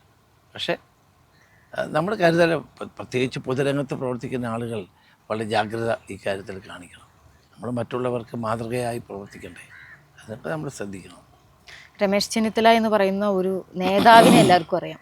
രമേശ് ചെന്നിത്തല മാറ്റി രമേശ് എന്ന ആ കുഞ്ഞു കുട്ടിയെ കുറിച്ച് പറയുകയാണെങ്കിൽ, ചെറുപ്പ കാലഘട്ടത്തിലേക്ക് തിരിച്ചു പോവുകയാണെന്നുണ്ടെങ്കിൽ എങ്ങനെയായിരുന്നു അന്ന്? വികൃതിയായിട്ടുള്ള അല്ലെങ്കിൽ പഠിക്കാനൊക്കെ എങ്ങനെയായിരുന്നു? അല്ല, ഞാൻ കുട്ടിയായിരിക്കുന്ന കാലം മുതൽ തന്നെ പഠിക്കുന്നതിലൊന്നും കുഴപ്പമൊന്നുമില്ല. ഇഷ്ടമായിരുന്നു. പ്രത്യേകിച്ച് അധ്യാപകനാണല്ലോ. KR രമേശ് എന്നായിരുന്നു എൻ്റെ പേര്. KR രമേശ്. പിന്നെയാണ് എൻ്റെ നാടിൻ്റെ പേരൂടെ എൻ്റെ കൂടെ വെച്ചത്. അതിൻ്റെ ഒരു സുഹൃത്തുക്കളിട്ട പേരാണ് അങ്ങനെ. അപ്പം അധ്യാപകർക്കൊക്കെ എന്നെ ഇഷ്ടമായിരുന്നു. കാരണം അച്ഛൻ അധ്യാപകനും കൂടെ ആയിരുന്നല്ലോ. അപ്പോൾ അധ്യാപകർക്കൊക്കെ എന്നെ ഇഷ്ടമായിരുന്നു. ആദ്യമായി എന്നെ പ്രസംഗിപ്പിച്ചത് 3ാം ക്ലാസ്സിലാണ്. 3ാം ക്ലാസ്സിൽ ഈ വെള്ളിയാഴ്ച അന്നത്തെ കാലത്ത് ഒരു മീറ്റിംഗ് വെക്കുമായിരുന്നു എല്ലാ വെള്ളിയാഴ്ച സ്കൂളുകളിൽ. അസംബ്ലി പോലെ? അസംബ്ലി അല്ല, ഒരു എന്താണ് അതിന് പറയുന്നത്, എല്ലാവരും കൂടി പേപ്പർ ന്യൂസ് ഒക്കെ കാര്യങ്ങൾ. Okay okay. എല്ലാവരും കൂടെ ഒന്ന് ഗ്യാദർ ചെയ്തിട്ട് അങ്ങോട്ടും ഇങ്ങോട്ടും വെള്ളിയാഴ്ച ഉച്ചയ്ക്ക് ശേഷമാണ്. അപ്പോൾ അന്ന് എന്നോട് പറഞ്ഞു അധ്യക്ഷ വഹിക്കാൻ പറഞ്ഞു. ഞാൻ എന്താ അധ്യക്ഷ എന്താണെന്ന് പറഞ്ഞു. അപ്പോൾ പ്രസംഗിക്കാൻ പറഞ്ഞു. അപ്പം അച്ഛൻ ഒരു വരയിട്ട 4 വരയൊക്കെ ഇട്ടുള്ള ബുക്കില്ലേ, 2 വരയൊക്കെ ഇട്ട് ബുക്കിനകത്ത് എൻ്റെ പ്രസംഗം എഴുതി തന്നു. അതാണ് ആദ്യമായിട്ട് മീറ്റിങ്ങിലാണ്. അത് പഠിച്ചു? കാണാതെ പഠിച്ചു? ഇല്ല, നോക്കി വായിച്ചു. അതാണ് എൻ്റെ ആദ്യത്തെ പ്രസംഗം. അപ്പം അങ്ങനെ ആദ്യമായി പ്രസംഗിച്ചപ്പോൾ നമുക്കൊരു വിശ്വാസം വന്നു പ്രസംഗിക്കാൻ. പിന്നെ അങ്ങനെ ഒത്തിരി പ്രസംഗ പീഠങ്ങളിൽ വരാനുള്ള അവസരം എനിക്കുണ്ടായി. സ്കൂളിലൊക്കെ നല്ല വിദ്യാർത്ഥിയായിരുന്നു, അധ്യാപകർക്കൊക്കെ ഇഷ്ടമായിരുന്നു, നന്നായിട്ട് പഠിക്കുമായിരുന്നു. പ്രത്യേകിച്ച് പാരൻസ് ടീച്ചറാണെങ്കിൽ സ്വാഭാവികമായിട്ടും നമ്മൾ നല്ല കുട്ടികളായി ശ്രദ്ധിക്കും. സൗഹൃദങ്ങളെ കുറിച്ച് പറയുകയാണെങ്കിൽ അന്നത്തെ കാലഘട്ടത്തിൽ സ്കൂൾ സൗഹൃദം എന്ന് പറയുമ്പം വളരെയധികം നമ്മളെ ആത്മബന്ധമുള്ളതാണ്. നമ്മളെ വളർത്തിയെടുക്കാനായിട്ട് അവരുടെ ഒരു ഇൻഫ്ലുവൻസിങ് ഭയങ്കരമാണ്. തീർച്ചയായിട്ടും. സ്കൂളിലൊക്കെ നല്ല കൂട്ടുകാരുണ്ടായിരുന്നു. ഇപ്പോഴും അവരോടൊക്കെ എന്നെ വിളിക്കാറുണ്ട്, ബന്ധപ്പെടാറുണ്ട്. ഇപ്പോഴും അവരോടൊക്കെ നല്ല സൗഹൃദം തന്നെയാണ്. പിന്നെ ഞങ്ങൾ LLBക്ക് പഠിക്കാൻ പോയപ്പോൾ ഇന്നും ഞങ്ങൾ അവരുടെ ഒരു കൂട്ടായ്മയുണ്ട്. ഞാൻ LLB പാസ്സായില്ല, അന്ന് അപ്പോഴാണ് ഇലക്ഷൻ മത്സരിക്കുന്നത്. പിന്നെ എനിക്ക് ഫൈനൽ ഇയർ എഴുതാൻ പറ്റിയില്ല. അപ്പം ഞങ്ങളുടെ ഒരു കൂട്ടായ്മയുണ്ട്. എല്ലാ വർഷവും നമ്മൾ ഏതെങ്കിലും ഒരു സ്ഥലത്ത് ഞങ്ങളെല്ലാവരും കൂടി ഡിസംബർ മാസത്തിൻ്റെ 2ാമത്തെ ശനിയാഴ്ച അങ്ങനെയൊക്കെ ഉണ്ട്, ഞങ്ങൾ മാറ്റി വെക്കാറുണ്ട്. അത് നല്ലൊരു പരിപാടിയാണ്. എല്ലാവരും വരും. എല്ലാവരും പഴയ കാലം രൂപം കാണുന്ന ആളുകളല്ല ഇപ്പം പലരും, പ്രായമായ ആളുകൾ, അസുഖമുള്ള ആളുകൾ, അങ്ങനെ ഒത്തിരി. എന്നാലും എല്ലാവരും കൂടി ഞങ്ങൾ മിലൻ എന്നാണ് എൻ്റെ പേര്. മിലൻ എല്ലാ വർഷവും കൂടി. ഇത്തവണ ഞങ്ങൾ ആലപ്പുഴയായിരുന്നു. ആലപ്പുഴ ഈ മറ്റേ ഇതില്ലേ ബോട്ട്, ഹൗസ് ബോട്ടിൽ നല്ല പരിപാടിയാണ്. സ്കൂളുകളിലെ ചെന്നിത്തല മഹാത്മാ സ്കൂളിലാണ് ഞാൻ പഠിച്ചത്. അവിടുത്തെ ഇപ്പോഴും അവരെ എല്ലാ പരിപാടിക്കും എന്നെ വിളിക്കാറുണ്ട്. പിന്നെ അത് കഴിഞ്ഞ് ചങ്ങനാശ്ശേരി NSS കോളേജിലാണ് പ്രീ ഡിഗ്രിക്ക് പോയത്. അന്ന് പ്രീ ഡിഗ്രിയാണ് സ്കൂളിലല്ല കോളേജിലാണ്. ഡേ സ്കോളേഴ്സാണ്. ഞങ്ങൾ ബസ്സിലാണ് പോകുന്നത്, സ്റ്റുഡൻസ് ഉള്ള ബസ്. കായംകുളം ചങ്ങനാശ്ശേരി ബസ് ഞങ്ങൾ കയറി. എല്ലാം പിള്ളേരാണ്, കുട്ടികളാണ്. വളരെ രസകരമായ യാത്രയാണ്. അതിനുള്ള ഇപ്പോഴുമുള്ള സുഹൃത്തുക്കളൊക്കെ ജീവിതത്തിൻ്റെ വിവിധ തലങ്ങളിൽ വളർന്നു വന്ന ധാരാളം ആളുകളുണ്ട്. ഇപ്പോഴും അവരൊക്കെ ചിലർ ബിഷപ്പായി, ചിലർ MLA മാരായി, ചില ആളുകൾ നല്ല പ്രൊഫസേഴ്സായി, നല്ല ഗായകരായി, അങ്ങനെ ജീവിതത്തിന് നാനാ തുറകളിൽ വളർന്നു വന്നവരുണ്ട്. നല്ല കൃഷിക്കാരായവരുണ്ട്. അപ്പോൾ അവരോടൊക്കെ ഇടയ്ക്കിടയ്ക്ക് ഞങ്ങൾ ബന്ധപ്പെടാറുണ്ട്. പണ്ടത്തെ ആ ഒരു KR രമേശിലോട്ട് ഒരു തിരിച്ചുപോക്ക്. അവിടുന്ന് പിന്നെ കോളേജ് വിദ്യാഭ്യാസം കഴിഞ്ഞിട്ടാണ് നമ്മൾ ഇങ്ങനെ രാഷ്ട്രീയത്തിലേക്ക് വന്നത്? രാഷ്ട്രീയത്തിൽ സ്കൂളിൽ തന്നെ വന്നു. അതെ അതെ. അത് KSUവിൻ്റെ ഒരു പരിപാടി ഉണ്ടായിരുന്നു, ഓണത്തിനൊരു പറഞ്ഞല്ല, മെഞ്ചാണ്ടി KSU പ്രസിഡൻ്റ് ആയിരിക്കും. അപ്പോൾ ആ പരിപാടിക്ക് വേണ്ടി ഞങ്ങളെ സ്കൂളിൽ ആളുകൾ വന്നിരുന്നു. VK കേരളവർമ്മ, CK രാധാകൃഷ്ണൻ എന്നൊക്കെ പറഞ്ഞു. CK രാധാകൃഷ്ണൻ പിന്നെ എൻ്റെ സഹോദരിയെ കല്യാണം കഴിഞ്ഞു. VK കേരളവർമ്മ പ്രൊഫസറാണ്, ആലപ്പുഴ ST കോളേജ്, ഇപ്പോൾ റിട്ടയർ ചെയ്തു. അപ്പോൾ അവർ വന്ന് ഇതൊക്കെ പറഞ്ഞു. ഞാൻ രാഷ്ട്രീയത്തിലൊന്നുമില്ല, ഞാൻ പഠിക്കാൻ വന്നതല്ല, എനിക്ക് രാഷ്ട്രീയമൊന്നും. പക്ഷെ അവർ പറഞ്ഞത് രാഷ്ട്രീയമൊന്നുമല്ല, ഇതിങ്ങനെ ഓണത്തിന് ഒരു പറഞ്ഞെല്ലാം ഉണ്ടാക്കുന്ന പരിപാടിയാണെന്ന് പറഞ്ഞ് എന്നെ തെറ്റിദ്ധരിപ്പിച്ച് കൊണ്ടുപോയി ഇതൊക്കെ തുടങ്ങി. അങ്ങനെ അങ്ങ് വന്നതാണ്. ആ ഒരു ഇഷ്ടം മെല്ലെ മെല്ലെ നമ്മുടെ ഉള്ളിലേക്ക് ആദ്യം എതിരായിരുന്നു. രാഷ്ട്രീയത്തിൽ പറഞ്ഞ അച്ഛനൊക്കെ എതിരാണല്ലോ, സ്കൂളിൽ സംരംഭങ്ങളൊക്കെ ഉണ്ടാക്കുന്നത് എതിരായതുകൊണ്ട് രാഷ്ട്രീയത്തിന് അങ്ങനെ ഒരു മുഖം ഉണ്ടായിരുന്നു. അതെ അതെ. അന്നൊക്കെ രാഷ്ട്രീയം എന്ന് പറയുമ്പോൾ സ്വാഭാവികമായിട്ട് എല്ലാത്തിനെയും തടസ്സം ചെയ്യുന്ന ഒന്നല്ലേ മനസ്സിൽ വിചാരിക്കും. അല്ല, അങ്ങനെയല്ല. ചെറുപ്പത്തിൽ ഇങ്ങനെ പഠിക്കാൻ പോകുന്ന കുട്ടികൾ രാഷ്ട്രീയത്തിൽ പോയ വഷളായി പോകും, നാളെ പഠിക്കത്തില്ല, അവർക്ക് നാളെ മുന്നോട്ട് പോകാൻ പറ്റില്ല എന്നൊക്കെയുള്ള ധാരണയായിരുന്നു ഉണ്ടായിരുന്നു. അപ്പോൾ അത് നമ്മുടെ മനസ്സിൽ കയറി, അതുകൊണ്ട് നമുക്കൊരു എതിർപ്പുണ്ടായിരുന്നു. രാഷ്ട്രീയത്തിൽ പോകേണ്ടെന്നുള്ള അതിൻ്റെ ചിന്ത. പക്ഷേ പിന്നീട് അവരെന്നെ ഇതിലേക്ക് കൊണ്ടുവന്നു കഴിഞ്ഞാൽ പിന്നെ ഇങ്ങനെ പടിപടിയായി ഇങ്ങനെ വന്നു. എനിക്ക് തോന്നുന്നു ഉമ്മൻചാണ്ടി സാറിനൊക്കെ കാണുമ്പോൾ മനസ്സിലായിട്ടുണ്ട് ഉള്ളിലൊരു ഫയർ ഉണ്ടെന്നുള്ളത്. പിന്നീട് ഉമ്മൻചാണ്ടി സാർ ഭയങ്കര ഒരു തിക് ഫ്രണ്ട്സായി, ഒരു വല്ലാത്തൊരു കോംബോ ആയിരുന്നു അത്. ഞാൻ KPC പ്രസിഡൻറ്റും അദ്ദേഹം പ്രതിപക്ഷ നേതാവായിരുന്നു. നല്ലൊരു കോമ്പിനേഷൻ, നല്ല കെമിസ്ട്രി ആയിരുന്നു. ഞങ്ങൾ തമ്മിൽ പിണങ്ങാറുണ്ട്, ഇടങ്ങാറുണ്ട്, രണ്ട് ഗ്രൂപ്പായിരുന്നു, ഒക്കെ ശരിയാണ്. പക്ഷേ എപ്പോഴും നമ്മൾ തമ്മിൽ ജനങ്ങൾക്ക് വേണ്ടിയും പാർട്ടിക്ക് വേണ്ടിയും യോജിക്കാൻ കഴിയാവുന്ന എല്ലാ തലങ്ങളും ഞങ്ങൾ യോജിച്ചാണ് പ്രവർത്തിച്ചത്. അദ്ദേഹം ഒരു നല്ല മനുഷ്യരായിരുന്നു, സംശയമൊന്നും. അങ്ങോട്ടും ഇങ്ങോട്ടും എതിർ അഭിപ്രായങ്ങൾ ഉണ്ടാകുമ്പോഴാണല്ലോ റിയൽ ആയിട്ടുള്ള ഒരു ഉത്തരത്തിലോട്ട് എത്താം. തീർച്ചയായിട്ടും എനിക്ക് തോന്നുന്നു സോഷ്യൽ മീഡിയയിൽ നമ്മൾ എപ്പോഴും കാണുന്ന സമയത്ത് പല നേതാക്കന്മാരും ഭയങ്കരമായിട്ട് അടിയുണ്ടാക്കുന്നുണ്ടാവും, ബിഹൈൻഡ് അവർ നല്ല ഫ്രണ്ട്സ് ആയിരിക്കും. സോഷ്യൽ മീഡിയക്ക് അങ്ങനെ ഒരു ഫേസ് ആണ് എപ്പോഴും. എനിക്ക് തോന്നുന്നു ആളുകൾ അങ്ങനത്തെ കാണുന്നതുകൊണ്ടായിരിക്കും. രാഷ്ട്രീയമായ അഭിപ്രായ വ്യത്യാസം ഉണ്ടാവും, പക്ഷേ വ്യക്തിപരമായ അഭിപ്രായ വ്യത്യാസം ഉണ്ടാവേണ്ട കാര്യമില്ല. അതെ. കോളേജിലൊക്കെ സമരം കാലഘട്ടങ്ങളിൽ നല്ല സമരങ്ങളും പ്രശ്നങ്ങളും ഒക്കെ ഉള്ള കാലഘട്ടമായിരുന്നു. അപ്പോഴത്തേനും പാരൻസ് അംഗീകരിച്ചിരുന്നു രാഷ്ട്രീയത്തെ? പാരൻസ് ഒന്നും അംഗീകരിക്കത്തില്ലായിരുന്നു. നമ്മൾ രാത്രിയിലൊക്കെ വരുമ്പം നമുക്ക് ഭക്ഷണം തരുന്നൊക്കെ പറഞ്ഞ് വിലക്കുണ്ടായിരുന്നു അച്ഛൻ്റെ. അമ്മയാണ് പിന്നെ ഭക്ഷണമൊക്കെ എടുത്ത് വെച്ച് തരുന്നു. അമ്മ ഭയങ്കര അറ്റാച്ച്ഡ് ആയിട്ടുള്ള വ്യക്തിയാണ് അല്ലേ? അമ്മയെ കുറിച്ചിട്ട് പറയുകയാണെന്നുണ്ടെങ്കിൽ ഏറ്റവും ഇഷ്ടപ്പെട്ടത് എല്ലാം ഇഷ്ടപ്പെട്ടത് തന്നെ ആയിരിക്കും, എന്നിരുന്നാലും നമ്മളെ ഒരുപാട് സ്വാധീനിക്കുന്ന ഒന്ന്. എന്നെ ഭയങ്കരമായിട്ട് കെയർ ചെയ്യുമായിരുന്നു അമ്മേ. ഇപ്പം നമ്മൾ ഒരാഴ്ച രണ്ടാഴ്ചയൊക്കെ വീട്ടിൽ വന്നില്ലെങ്കിലും നമ്മളെപ്പറ്റി ഇങ്ങനെ ഓർക്കുക. അന്നൊന്നും ഫോണൊന്നുമില്ലല്ലോ. പിന്നെ അച്ഛൻ രാഷ്ട്രീയത്തിന് എതിർ പറഞ്ഞാൽ അമ്മ അനുകൂലിക്കും, ഭക്ഷണം രാത്രി എടുത്തു വെക്കും. എൻ്റെ കൂടെ 3-4 പേരൊക്കെ ഉണ്ടാകും, അവർക്ക് കൂടെ കൊടുക്കാനുള്ള ഭക്ഷണം ഉണ്ടാകും. ഒരു ദിവസം എന്നെ പൂട്ടിയിട്ടു വീട്ടിൽ, രാഷ്ട്രീയ സമരത്തിന് പോകാതിരിക്കാൻ. അന്ന് പൂട്ടിയിട്ട ദിവസം എനിക്ക് ഭക്ഷണം പോലും തരുന്നതാണ്. പക്ഷെ അമ്മ എനിക്ക് ഉരുള ഉരുട്ടി എനിക്ക് തരുമായിരുന്നു, ജനലിനകത്തൂടെ. അങ്ങനെയൊക്കെയുള്ള ഒത്തിരി അനുഭവങ്ങളുണ്ട്. അതുകൊണ്ട് അമ്മയായിട്ട് വളരെയേറെ അടുപ്പമുണ്ട്. അമ്മയ്ക്ക് ഏറ്റവും ഇഷ്ടപ്പെടാത്തൊരു കാര്യം നമ്മളൊരു വഴക്ക് പറയുന്നത്? അല്ല, അമ്മയ്ക്ക് എന്നെപ്പറ്റി ഭയങ്കര വിശ്വാസമായിരുന്നു. ഞാൻ അവനെവിടെ പോയാലും നന്നായിട്ട് പൊക്കോളും എന്നൊക്കെ ഒരു വിശ്വാസം ഉണ്ടായിരുന്നു. അതുകൊണ്ട് അധികം വഴക്ക് പറയേണ്ട ആവശ്യമില്ല. അന്ന് കുട്ടിക്കാലത്തൊക്കെ വഴക്ക് പറയുമായിരുന്നു, സ്വാഭാവികം. ഞാൻ ഈ കുട്ടിക്കാലത്ത് തന്നെ ഈ പുസ്തകം വായിക്കുമായിരുന്നു, പഠിക്കുന്ന പുസ്തകം അല്ലാതെ മറ്റ് ലൈബ്രറി പോലുള്ള പുസ്തകങ്ങൾ. അന്ന് ബാലൻ പ്രസിദ്ധീകരണങ്ങളുണ്ടായിരുന്നു ലോകത്തിനെ പറ്റി. അന്ന് നമ്മുടെ സഞ്ചാര സാഹിത്യമുള്ള കാലമാണ്, ഇരുണ്ട ആഫ്രിക്ക ഇതൊക്കെ പറയാം. അപ്പം അതൊക്കെ നമുക്ക് വായിക്കാൻ, നെഹ്റു ആരാണ്, അങ്ങനെ ചെറിയ ചെറിയ പുസ്തകങ്ങൾ കുട്ടികൾക്ക് വായിക്കാനുണ്ട്. എൻ്റെ വീടിനടുത്തൊരു ലൈബ്രറി ഉണ്ടായിരുന്നു, എപ്പോഴും ഉണ്ടാകും, കലാഭൂഷണി ഗ്രന്ഥശാല. അവിടെ അച്ഛൻ കൊണ്ട് എന്നെ ചേർത്തു. അപ്പം അവിടെ നിന്ന് ഈ ചെറിയ ചെറിയ പുസ്തകമൊക്കെ കിട്ടും. അപ്പോൾ അതൊക്കെ വാങ്ങിച്ച് വായിക്കും. അതെനിക്ക് ഒത്തിരി സഹായം പിന്നീട് ഉണ്ടായിട്ടുണ്ട്. അത് വാങ്ങിച്ചിട്ട് നമ്മുടെ രാജ്യത്തെപ്പറ്റി, രാജ്യത്തിലെ നേതാക്കന്മാരെ പറ്റി, ലോകത്തെപ്പറ്റി നമ്മൾ കണ്ടിട്ടില്ല, അവരൊക്കെ പോകണമെന്നുള്ള ആഗ്രഹം ഉണ്ടാവുക. അത് കുട്ടിക്കാലത്ത് തന്നെ കിട്ടിയ ഓരോ അനുഭവങ്ങളാണ്. അതൊക്കെ എന്നെ ഒത്തിരി സ്വാധീനിച്ചിട്ടുണ്ട്. പിന്നെ ഹിന്ദി പഠിക്കാനുള്ള അവസരം ഉണ്ടായി. സ്കൂളിന് തൊട്ടടുത്തൊരു ജയശ്രീ ഹിന്ദി വിദ്യാലയമുണ്ട്, ദക്ഷിണ ഭാരത ഹിന്ദി പ്രചാര സഭയുടെ. അവിടെയാണ് ആദ്യമായി ഞാൻ ഹിന്ദി പഠിക്കാൻ ചെയ്തത്. അത് ഹിന്ദി പ്രചാരണമായിരുന്നു. ഹിന്ദി പ്രചാരണത്തിന് വേണ്ടി രാഷ്ട്രപതി ചെയർമാനായ ഒരു കമ്മിറ്റിയാണ് ദക്ഷിണ ഭാരത ഹിന്ദി പ്രചാര സഭ, ചെന്നൈയിലാണ്. അവർ ഇന്ത്യയിലൊട്ടാകെ, പ്രത്യേകിച്ച് സൗത്ത് ഇന്ത്യയിലൊട്ടാകെ ഹിന്ദി പ്രചരണത്തിന് വേണ്ടി പ്രചാരകന്മാരെ നിയമിക്കുക. അവർക്ക് അലവൻസ് ഒക്കെ കൊടുക്കും. അങ്ങനെയാണ് ഹിന്ദി വിദ്യാലയം, ജയശ്രീ ഹിന്ദി വിദ്യാലയം. അവിടെ ഞങ്ങളെ അച്ഛൻ വെറുതെ കൊണ്ടുവിട്ടതാണ്. ഞാൻ പ്രാഥമിക, മധ്യം, രാഷ്ട്ര, പ്രവേശിക, വിശാരദം. 10ാം ക്ലാസ്സിൽ പഠിച്ചപ്പോൾ ഞാൻ BA-ക്ക് ഈക്വലൻ്റ് ആയിട്ടുള്ള ഡിഗ്രി പാസ്സായി. രാഷ്ട്രഭാഷാ വിശാരദം, RBV. അങ്ങനെ ഞാൻ ഇംഗ്ലീഷൂടെ എഴുതിയെടുത്തിരുന്നെങ്കിൽ എനിക്ക് ഡിഗ്രി അപ്പം തന്നെ കിട്ടിയത്. നമ്മൾ പിന്നെ അതിന് പോയില്ല, കോളേജിലൊക്കെ പോയി. അപ്പോൾ അത് പിൽക്കാലത്ത് വലിയ പ്രയോജനം ചെയ്തു.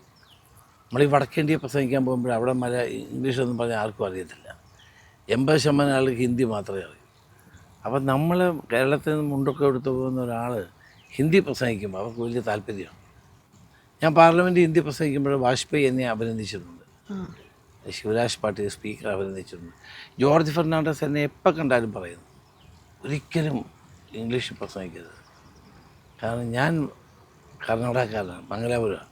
പക്ഷെ ഞാൻ ഹിന്ദിയിലേ പ്രസംഗിക്കും. ഇംഗ്ലീഷ് അദ്ദേഹത്തിന് നന്നായിട്ട് അറിയാം. അപ്പോൾ അദ്ദേഹം, ഞാൻ അതിൻ്റെ കാരണം പറയുന്നത്, ഇന്ത്യയിലെ ഭൂരിപക്ഷം ആളുകൾ സംസാരിക്കുന്ന ഭാഷ ഹിന്ദിയാണ്. അപ്പം നിങ്ങൾ പാർലമെൻറ്റിൽ ഹിന്ദി പ്രസംഗിച്ചാൽ അത് ഇന്ത്യ മുഴുവൻ പോകും. ഇംഗ്ലീഷ് പ്രസംഗിച്ചാൽ അത്രയും ജനങ്ങളെ എത്തില്ല. അപ്പോൾ അതുകൊണ്ട് എപ്പോഴും എന്നോട് പറയും ഹിന്ദിയിലെ പ്രസംഗിക്കാം. വാജ്പേയി പറയും ഹിന്ദിയിലെ പ്രസംഗിക്കാം. രാംവിലാസ് പാസ്വാൻ പറയും ഹിന്ദിയിലെ പ്രസംഗിക്കാം. ഞാൻ ഹിന്ദിയിലായിരുന്നു പ്രസംഗിച്ചുകൊണ്ടിരുന്നത് പാർലമെൻറ്റിൽ. അന്ന് ചുമ്മാ ഒന്ന് പഠിച്ചത് പഠിച്ചത് നമുക്കൊരു പ്രയോജനമുണ്ടാകും വിചാരിച്ച് പഠിച്ചതല്ല ചുമ്മാ. പക്ഷേ പിൽക്കാലത്ത് വലിയ ഗുണം ചെയ്തു. അറിവ് ഒരിക്കലും നമുക്ക് തീർച്ചയായിട്ടും നമുക്ക് ഒരിക്കലും ഒരു ഉപകാരം ഇല്ലാതിരിക്കില്ല. എത്ര ഭാഷ നമ്മൾ പഠിച്ചാലും അത്രയും നല്ലതാണ്. ഇപ്പം എത്ര ഭാഷ അറിയാം? ഇപ്പം എനിക്ക് മലയാളം, ഹിന്ദി, ഇംഗ്ലീഷ്, പിന്നെ ഞാൻ ബംഗ്ലാ പഠിച്ചുകൊണ്ടിരിക്കുമ്പോഴാണ് ഇങ്ങനെ തിരിച്ചു വരേണ്ടി വന്നത്. പിന്നെ ഒന്നും പഠിക്കാൻ പറ്റിയിട്ടില്ല. വായന അതുപോലെ ഒരുപാട് നന്നായിട്ട് വായിക്കും. എഴുത്ത് അപ്പം കുട്ടിക്കാലത്ത് ഏറ്റവും കൂടുതൽ വായിച്ച ഡിറ്റക്റ്റീവ് നോവലുകളായിരുന്നു. പിന്നെ രാത്രി പിടിച്ചെന്ന് കരയും. ഇങ്ങനെ പുതപ്പൊക്കെ മൂടിയിട്ട് പേടിച്ച്. അതാണ് ഈ അമ്മ വഴക്ക് പറയുന്നത്. ഈ സ്കൂളിലെ പുസ്തകം വായിക്കാതെ ഈ ബുക്ക് വായിച്ചതും പോരാ, ഇരുന്ന് പേടിക്കുകയാണ്. നീലകണ്ഠൻ പരമാര, മോഹൻ ഡി കങ്ങഴ, അതിങ്ങനെയൊക്കെയുള്ള ഒത്തിരി മലയാളത്തിലെ ഡിറ്റക്റ്റീവ് നോവലുകളുണ്ടായിരുന്നു ആ കാലഘട്ടങ്ങളിൽ. അതെല്ലാം വായിച്ച് പേടിച്ച് കയറിയായിരുന്നു. പിന്നെ നോവലിലേക്ക് പോയി. ഞാൻ നോവൽ നന്നായിട്ട് പോയി. മലയാളത്തിൽ ഇറങ്ങുന്ന എല്ലാ നോവലുകളും എത്രയും പെട്ടെന്ന് ജനുവരി മാസത്തിൽ എൻ്റെ ഒരു നോവൽ ഇറങ്ങാൻ പോവാണ്. മനോരമ ബുക്സാണ് ഇറക്കുന്നത്. ഓക്കെ, എന്താണെങ്കിലും അത് വായിക്കണം. അതെ, തീർച്ചയായിട്ടും വായിക്കണം. ഞാൻ ചോദിക്കട്ടെ, ഒരാൾ ഡെഫിനറ്റ്ലി വായിച്ചിരിക്കണം എന്ന് പറയുന്ന കുറച്ച് ബുക്സ് ഉണ്ടെങ്കിൽ അത് ഏതായിരിക്കും? ഒന്ന് ഇന്ത്യ കണ്ടെത്തൽ, ജവഹർലാൽ നെഹ്റുവിൻ്റെ. പിന്നെ എൻ്റെ സത്യാന്വേഷണ പരീക്ഷ, മഹാത്മാഗാന്ധി. പിന്നെ മാർട്ടിൻ ലൂതർ കിങ് എഴുതിയിട്ടുള്ള അദ്ദേഹത്തെ പറ്റിയുള്ള പുസ്തകം. ഇതെല്ലാം നമ്മൾ ലോകത്ത് വായിച്ചിരിക്കേണ്ട പുസ്തകങ്ങൾ തന്നെയാണ്. അതുപോലെ തന്നെ നമുക്ക് നോവലുകൾ ധാരാളം, നമ്മുടെ മലയാളത്തിൽ ഇറങ്ങുന്ന ധാരാളം നോവൽ, എല്ലാ നോവലും ഞാൻ വായിക്കും. എനിക്ക് വളരെ ഇഷ്ടമാണ്. കാരണം അത് വായിക്കുമ്പോൾ നമുക്കുണ്ടാകുന്ന ഒരു സംതൃപ്തി ചെറുതല്ല. ഇപ്പോൾ ആളുകൾ പറയും വായന നശിക്കുന്നു. ഒരിക്കലുമില്ല. വായന ആളുകൾ നന്നായിട്ട് വായിക്കുന്നുണ്ട്. ഞാൻ KPC പ്രസിഡൻ്റ് ആയിരുന്നപ്പോഴാണ് പുസ്തക പ്രസിദ്ധീകരണം തുടങ്ങിയത്, പ്രിയദർശിനി പബ്ലിക്കേഷൻ. അത് മാറിക്കഴിഞ്ഞപ്പോൾ ഞാൻ സ്വന്തമായിട്ട് ശ്രേഷ്ഠ ബുക്സ് എന്ന് പറഞ്ഞൊരു പ്രസിദ്ധീകരണശാലയുണ്ട്. മകനാണ് നോക്കുന്നത്, മകൻ ഡോക്ടറാണ്, രോഹിത്. പക്ഷെ അവൻ എഴുതാറുണ്ട്. പക്ഷെ മലയാളം എഴുതാൻ അറിയില്ല, ഇംഗ്ലീഷ്. ഡൽഹിയിലാണ് എൻ്റെ പഠിച്ചത്. അദ്ദേഹം 2 പുസ്തകം ഇറക്കി. ഇപ്പൊ സാറിന്റെ നോവലിന്റെ പേരായി വരുന്നുള്ളൂ. ഓക്കെ, അത് കഴിഞ്ഞിട്ട് വേണം അത് റിലീസ് ചെയ്യാനായിട്ട്. ഈ മാസം തന്നെ ഉണ്ടാവും. നമ്മൾ ഇത്തരം പുസ്തകം, അപ്പം അങ്ങനെയാണ് പുസ്തകങ്ങളിലേക്ക് ഞാൻ എത്തിയത്. ഇതിപ്പോൾ എവിടെ പോയാലും ഓരോ പുസ്തകം ഞാൻ കയ്യിലുണ്ടാവും. നമ്മളിപ്പോൾ ബുക്ക് എഴുതുക എന്ന് പറയുമ്പോഴേ നമ്മൾ ഓൾറെഡി ഇപ്പം മറ്റ് പാർട്ടിയിലുള്ളവരൊക്കെ ബുക്ക് എഴുതുന്നവരൊക്കെ ഉണ്ട്. അങ്ങനത്തെ ബുക്കുകളൊക്കെ വായിക്കും? തീർച്ചയായിട്ടും എല്ലാവരും വായിക്കും. ഏറ്റവും ഇഷ്ടപ്പെട്ടിട്ടുള്ള അങ്ങനെ ഒരു രാഷ്ട്രീയക്കാരൻ്റെ ബുക്ക് പറയുകയാണെങ്കിൽ? ഈ അടുത്ത സമയത്ത് അശോകൻ ചരുവിൽ, CPM-ൻ്റെ ആളാണ്. അവരുടെ പുരോഗമന സാഹിത്യ സംഘത്തിൻ്റെ പ്രസിഡൻറ്റോ മറ്റോ ആണ്.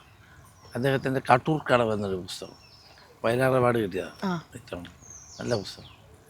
ഞാൻ അദ്ദേഹത്തെ വിളിച്ച് അഭിനന്ദിച്ചു. അദ്ദേഹം അന്തം വിട്ടുപോയി.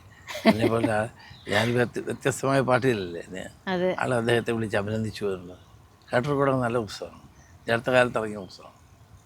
അങ്ങനെ നമ്മൾ വായിക്കേണ്ട ഒരു പുസ്തകമാണ് നരസിംഹറാവുവിൻ്റെ ഇൻസൈഡർ എന്ന പുസ്തകം. നരസിംഹറാവുവിൻ്റെ ജീവിതകഥയാണ്. ഭയങ്കര രസമാണ്. പക്ഷെ അത് പുള്ളി ഒരു നോവലായിട്ട് ചിത്രീകരിക്കുക. ആനന്ദ് എന്ന പേരിട്ട്, പുള്ളിയുടെ പേരിടാതെ ആനന്ദ് എന്നൊരു പേരിട്ട് ഇറക്കിയേക്കുന്നത്. തൂലികാനാമത്തിലിട്ടിട്ട് ഭയങ്കര നല്ല തൂലികാനാമല്ല, അതിനകത്തെ മെയിൻ കഥാപാത്രത്തിൻ്റെ പേര് അദ്ദേഹത്തിൻ്റെ പേരിന് പകരം ആനന്ദ് എന്നൊരു പേരിട്ട് കൊടുത്തു. റിയൽ ലൈഫ് സ്റ്റോറി അതെ തന്നെയാണ്. അതെ. സിനിമ ഒക്കെ കാണാറുണ്ടോ? അദ്ദേഹത്തിൻ്റെ പ്രേമവും പ്രേമനൈരാശ്യവും ഒക്കെ അതിനകത്തുണ്ട്. എല്ലാം ഉണ്ട്. ഇൻസൈഡർ സിനിമ കാണും, ഇടയ്ക്കിടയ്ക്ക് കാണും. എനിക്ക് തോന്നുന്നു ഞാൻ ഈ ഇന്റർവ്യൂ കഴിയുമ്പോഴത്തേനും എനിക്ക് വായിക്കാനായിട്ടുള്ള ഒരു വലിയ ബുക്കുകളുടെ ഒരു ലിസ്റ്റ് ഉണ്ടാവും. എനിക്ക് മാത്രമല്ല, ഇത് കാണുന്ന ഓരോരുത്തർക്കും ഉണ്ടാവും. കാരണം ഓരോരുത്തരെ അത്രയധികം ഇൻഫ്ലുവൻസ് ചെയ്ത ബുക്കുകൾ എന്ന് പറയുമ്പോൾ സ്വാഭാവികമായിട്ടും. സിനിമകളെ കുറിച്ചിട്ട് പറയുകയാണെങ്കിൽ എങ്ങനെയാണ് സിനിമ കാണാറുണ്ട്, ഇടയ്ക്കിടയ്ക്ക് സമയം കിട്ടുമ്പോൾ കാണും. പണ്ടത്തെ പോലെ ഡിറ്റക്റ്റീവ് ആയിട്ടുള്ള സ്റ്റോറീസ് ഒക്കെ കാണാറുണ്ട്? മറ്റേ നോവലുകൾ എനിക്കിഷ്ടം മമ്മൂട്ടിയാണ്, ഭാര്യയ്ക്ക് ഇഷ്ടം ലാലേട്ടനെയാണ്. എനിക്കിഷ്ടം മോഹൻലാലിനെയാണ്, ഭാര്യയ്ക്ക് ഇഷ്ടം മമ്മൂട്ടിയാണ്. തിരിച്ചാണ്. അതെ, അത് ശരി. രണ്ടുപേർക്കും അറിയാതെ. അതെ, അവർക്ക് തന്നെ അറിയാം. ലാലേട്ടന്റെ ഏറ്റവും ഇഷ്ടപ്പെട്ട ഫിലിം ഇപ്പൊ ഇറങ്ങിയല്ലോ ഹൃദയപൂർവ്വം. അത് വളരെ ഇഷ്ടപ്പെട്ടു. ഞാൻ പുള്ളിയോട് പറഞ്ഞു, അമ്മയുടെ മരണത്തിന് ഞാൻ പോയപ്പോൾ പറഞ്ഞു, വ്യത്യസ്തമായൊരു നല്ല കഥയായിരുന്നു, നന്നായിട്ടുണ്ടായിരുന്നു. നമുക്ക് ഒരു പണ്ടത്തെ പോലത്തെ ഒരു ഫീല് കിട്ടി. അതെ അതെ അതെ. പണ്ടത്തെ സിനിമയിൽ ഏറ്റവും ഇഷ്ടപ്പെട്ട പഴയ കാലത്ത് കൊട്ടാരം വിൽക്കാനുണ്ട്, അങ്ങനത്തെ. ഇനി വരാൻ പോകുന്ന തെരഞ്ഞെടുപ്പ് കോൺഗ്രസിനെ സംബന്ധിച്ച് വളരെ വലിയൊരു പ്രതീക്ഷ തന്നെയാണ്. ജനങ്ങൾ കൂടെ നിൽക്കും, അല്ലെങ്കിൽ ഇനിയുള്ള ഭരണം നമ്മുടെ കൂടെ ആയിരിക്കും എന്നൊക്കെ ഒരു വിശ്വാസത്തിൽ നിൽക്കുന്നൊരു സമയമാണ്. സാറിൻ്റെ കയ്യിൽ ഇപ്പം നമ്മുടെ കയ്യിൽ അധികാരം കിട്ടുന്ന സമയത്ത് എസ്പെഷ്യലി പറയുകയാണെങ്കിൽ യുവാക്കൾക്ക് വേണ്ടിയിട്ട് എന്തായിരിക്കും? തീർച്ചയായിട്ടും ഇന്നത്തെ ഏറ്റവും വലിയ പ്രശ്നം യുവാക്കൾക്ക് കേരളത്തിൽ നിൽക്കാൻ പറ്റുന്നില്ല. എല്ലാവരും കേരളം വിട്ടു പോവുകയാണ്. എല്ലാവരും കാനഡയിൽ, അമേരിക്കയിൽ, യൂറോപ്പിൽ, അല്ലെങ്കിൽ ഓസ്ട്രേലിയയിൽ, UK-യിലൊക്കെ പോവുകയാണ്. ഇവിടെ നിൽക്കുന്ന എല്ലാവരും. നമ്മുടെ ഏറ്റവും വലിയ ദൗത്യം ഇവിടുത്തെ ചെറുപ്പക്കാർക്ക് ഇവിടെ നിൽക്കാൻ, ഇവിടെ നല്ല വിദ്യാഭ്യാസം ലഭിക്കാൻ, ഇവിടെ നന്നായി അവർക്ക് പഠിച്ചു കഴിഞ്ഞ് നല്ല ജോലി കിട്ടാൻ, മാന്യമായ ഡീസൻ്റായിട്ടുള്ള ശമ്പളത്തോടുകൂടി ജീവിക്കാൻ കഴിയുന്ന അന്തരീക്ഷം ഉണ്ടാക്കുക എന്നുള്ളതാണ്. കേരളം ഒരു വൃദ്ധസദനമായി മാറിക്കൊണ്ടിരിക്കുകയാണ്. ചെറുപ്പക്കാരും ഇവിടെ ഇല്ല. സത്യത്തിൽ ദൈവത്തിൻ്റെ സ്വന്തം നാട് തന്നെയാണ് കേരളം. ഞാനിപ്പം ഡൽഹിയിലൊക്കെ വിളിക്കുമ്പോൾ ഡൽഹിയിലൊന്നും ഒറ്റ ആളുകളില്ല. കാരണം ഈ പൊല്യൂഷൻ കാരണം, തണുപ്പ് കാരണം അവിടെ ഒന്നും ആരുമില്ല. എല്ലാവരും എവിടെയെങ്കിലുമൊക്കെ പോയിരിക്കുകയാണ്. നമ്മളെത്ര ഭാഗ്യവാന്മാരാണ്. കേരളം എത്ര നല്ല ക്ലൈമറ്റ് അല്ലേ, നല്ല ജനങ്ങൾ, നല്ല സമൂഹം, നല്ല അന്തരീക്ഷം. ഇതൊക്കെയാണ് നമ്മളെ ദൈവത്തിൻ്റെ സ്വന്തം നാടാക്കുന്നത്. പക്ഷെ നമ്മൾ തന്നെ പലപ്പോഴും ആ നാടിനെ അതേപോലെ നിലനിർത്താൻ നമ്മൾ ശ്രമിക്കുന്നുണ്ടോ എന്നെല്ലാവരും പരിശോധിക്കേണ്ട ഒരു കാലം കൂടിയാണ്. യുവാക്കളുടെ കാര്യം പറയുകയാണെന്നുണ്ടെങ്കിൽ ഏറ്റവും കൂടുതൽ ലഹരി ഉപയോഗം, അതെ, ഏറ്റവും പ്രശ്നമാണ്. ഞാൻ അടുത്ത കാലത്ത് 14 ജില്ലയിലും സേ നോട്ട് ടു ഡ്രഗ്സ് എന്ന് പറഞ്ഞ പ്രോഗ്രാം നടത്തി. കേട്ടായിരുന്നു? എല്ലാ ജില്ലയിലും 10,000-കണക്കിന് ആളുകളെ സംഘടിപ്പിച്ചുകൊണ്ടുള്ള യാത്ര സംഘടിപ്പിച്ചു. വാസ്തവത്തിൽ ഗവൺമെൻറ് ചെയ്യേണ്ട കാര്യമാണ്. ഗവൺമെൻറ് ചെയ്തപ്പോൾ ഞാൻ അതിന് മുൻകൈ മുഖ്യമന്ത്രിയൊക്കെ അഭിനന്ദിച്ചു, പിന്നെ എല്ലാ മന്ത്രിമാരും ഒക്കെ അഭിനന്ദിച്ച് പോസ്റ്റുകളൊക്കെ ഇട്ടു. വാസ്തവത്തിൽ അതൊരു വലിയ മുന്നേറ്റമായിരുന്നു. കേരളം ഒരു കൊളംബിയയായി മാറാൻ പാടില്ല, കേരളം ഒരു പഞ്ചാബാകാൻ പാടില്ല. ഈ സംസ്ഥാനത്തെ ചെറുപ്പക്കാരങ്ങനെ എരിഞ്ഞു തീരേണ്ടവരല്ല. അവരെ ഇതിൽ നിന്ന് മോചിപ്പിക്കണം. മദ്യവും മയക്കുമരുന്നും സമൂഹത്തിലുണ്ടാക്കുന്ന മാരകമായ ദൂഷ്യം അവരെ പറഞ്ഞ് മനസ്സിലാക്കണം. അതിനു വേണ്ടിയിട്ടാണ് ഞങ്ങൾ ഈ യാത്ര 14 ജില്ലയിൽ വൻ പരിപാടിയായിരുന്നു. ബോധവൽക്കരണ പരിപാടി വളരെ സക്സസ്. ഇനി നമ്മൾ അടുത്ത ഘട്ടം കോളേജുകളിലേക്ക്, സ്കൂളുകളിലേക്ക് പോകണം. അതിൻ്റെ പ്രവർത്തനം ആരംഭിക്കാം. ഇപ്പം ഈ യുവാക്കളുടെ കാര്യം അല്ലെങ്കിൽ ലഹരിയുടെ കാര്യമൊക്കെ പറയുന്നത് പോലെ തന്നെ ജനങ്ങളെ ഏറ്റവും കൂടുതൽ വലയ്ക്കുന്ന ഒരു കാര്യമാണ് ഡിജിറ്റൽ ലിറ്ററസി എന്ന് പറയുമ്പോൾ.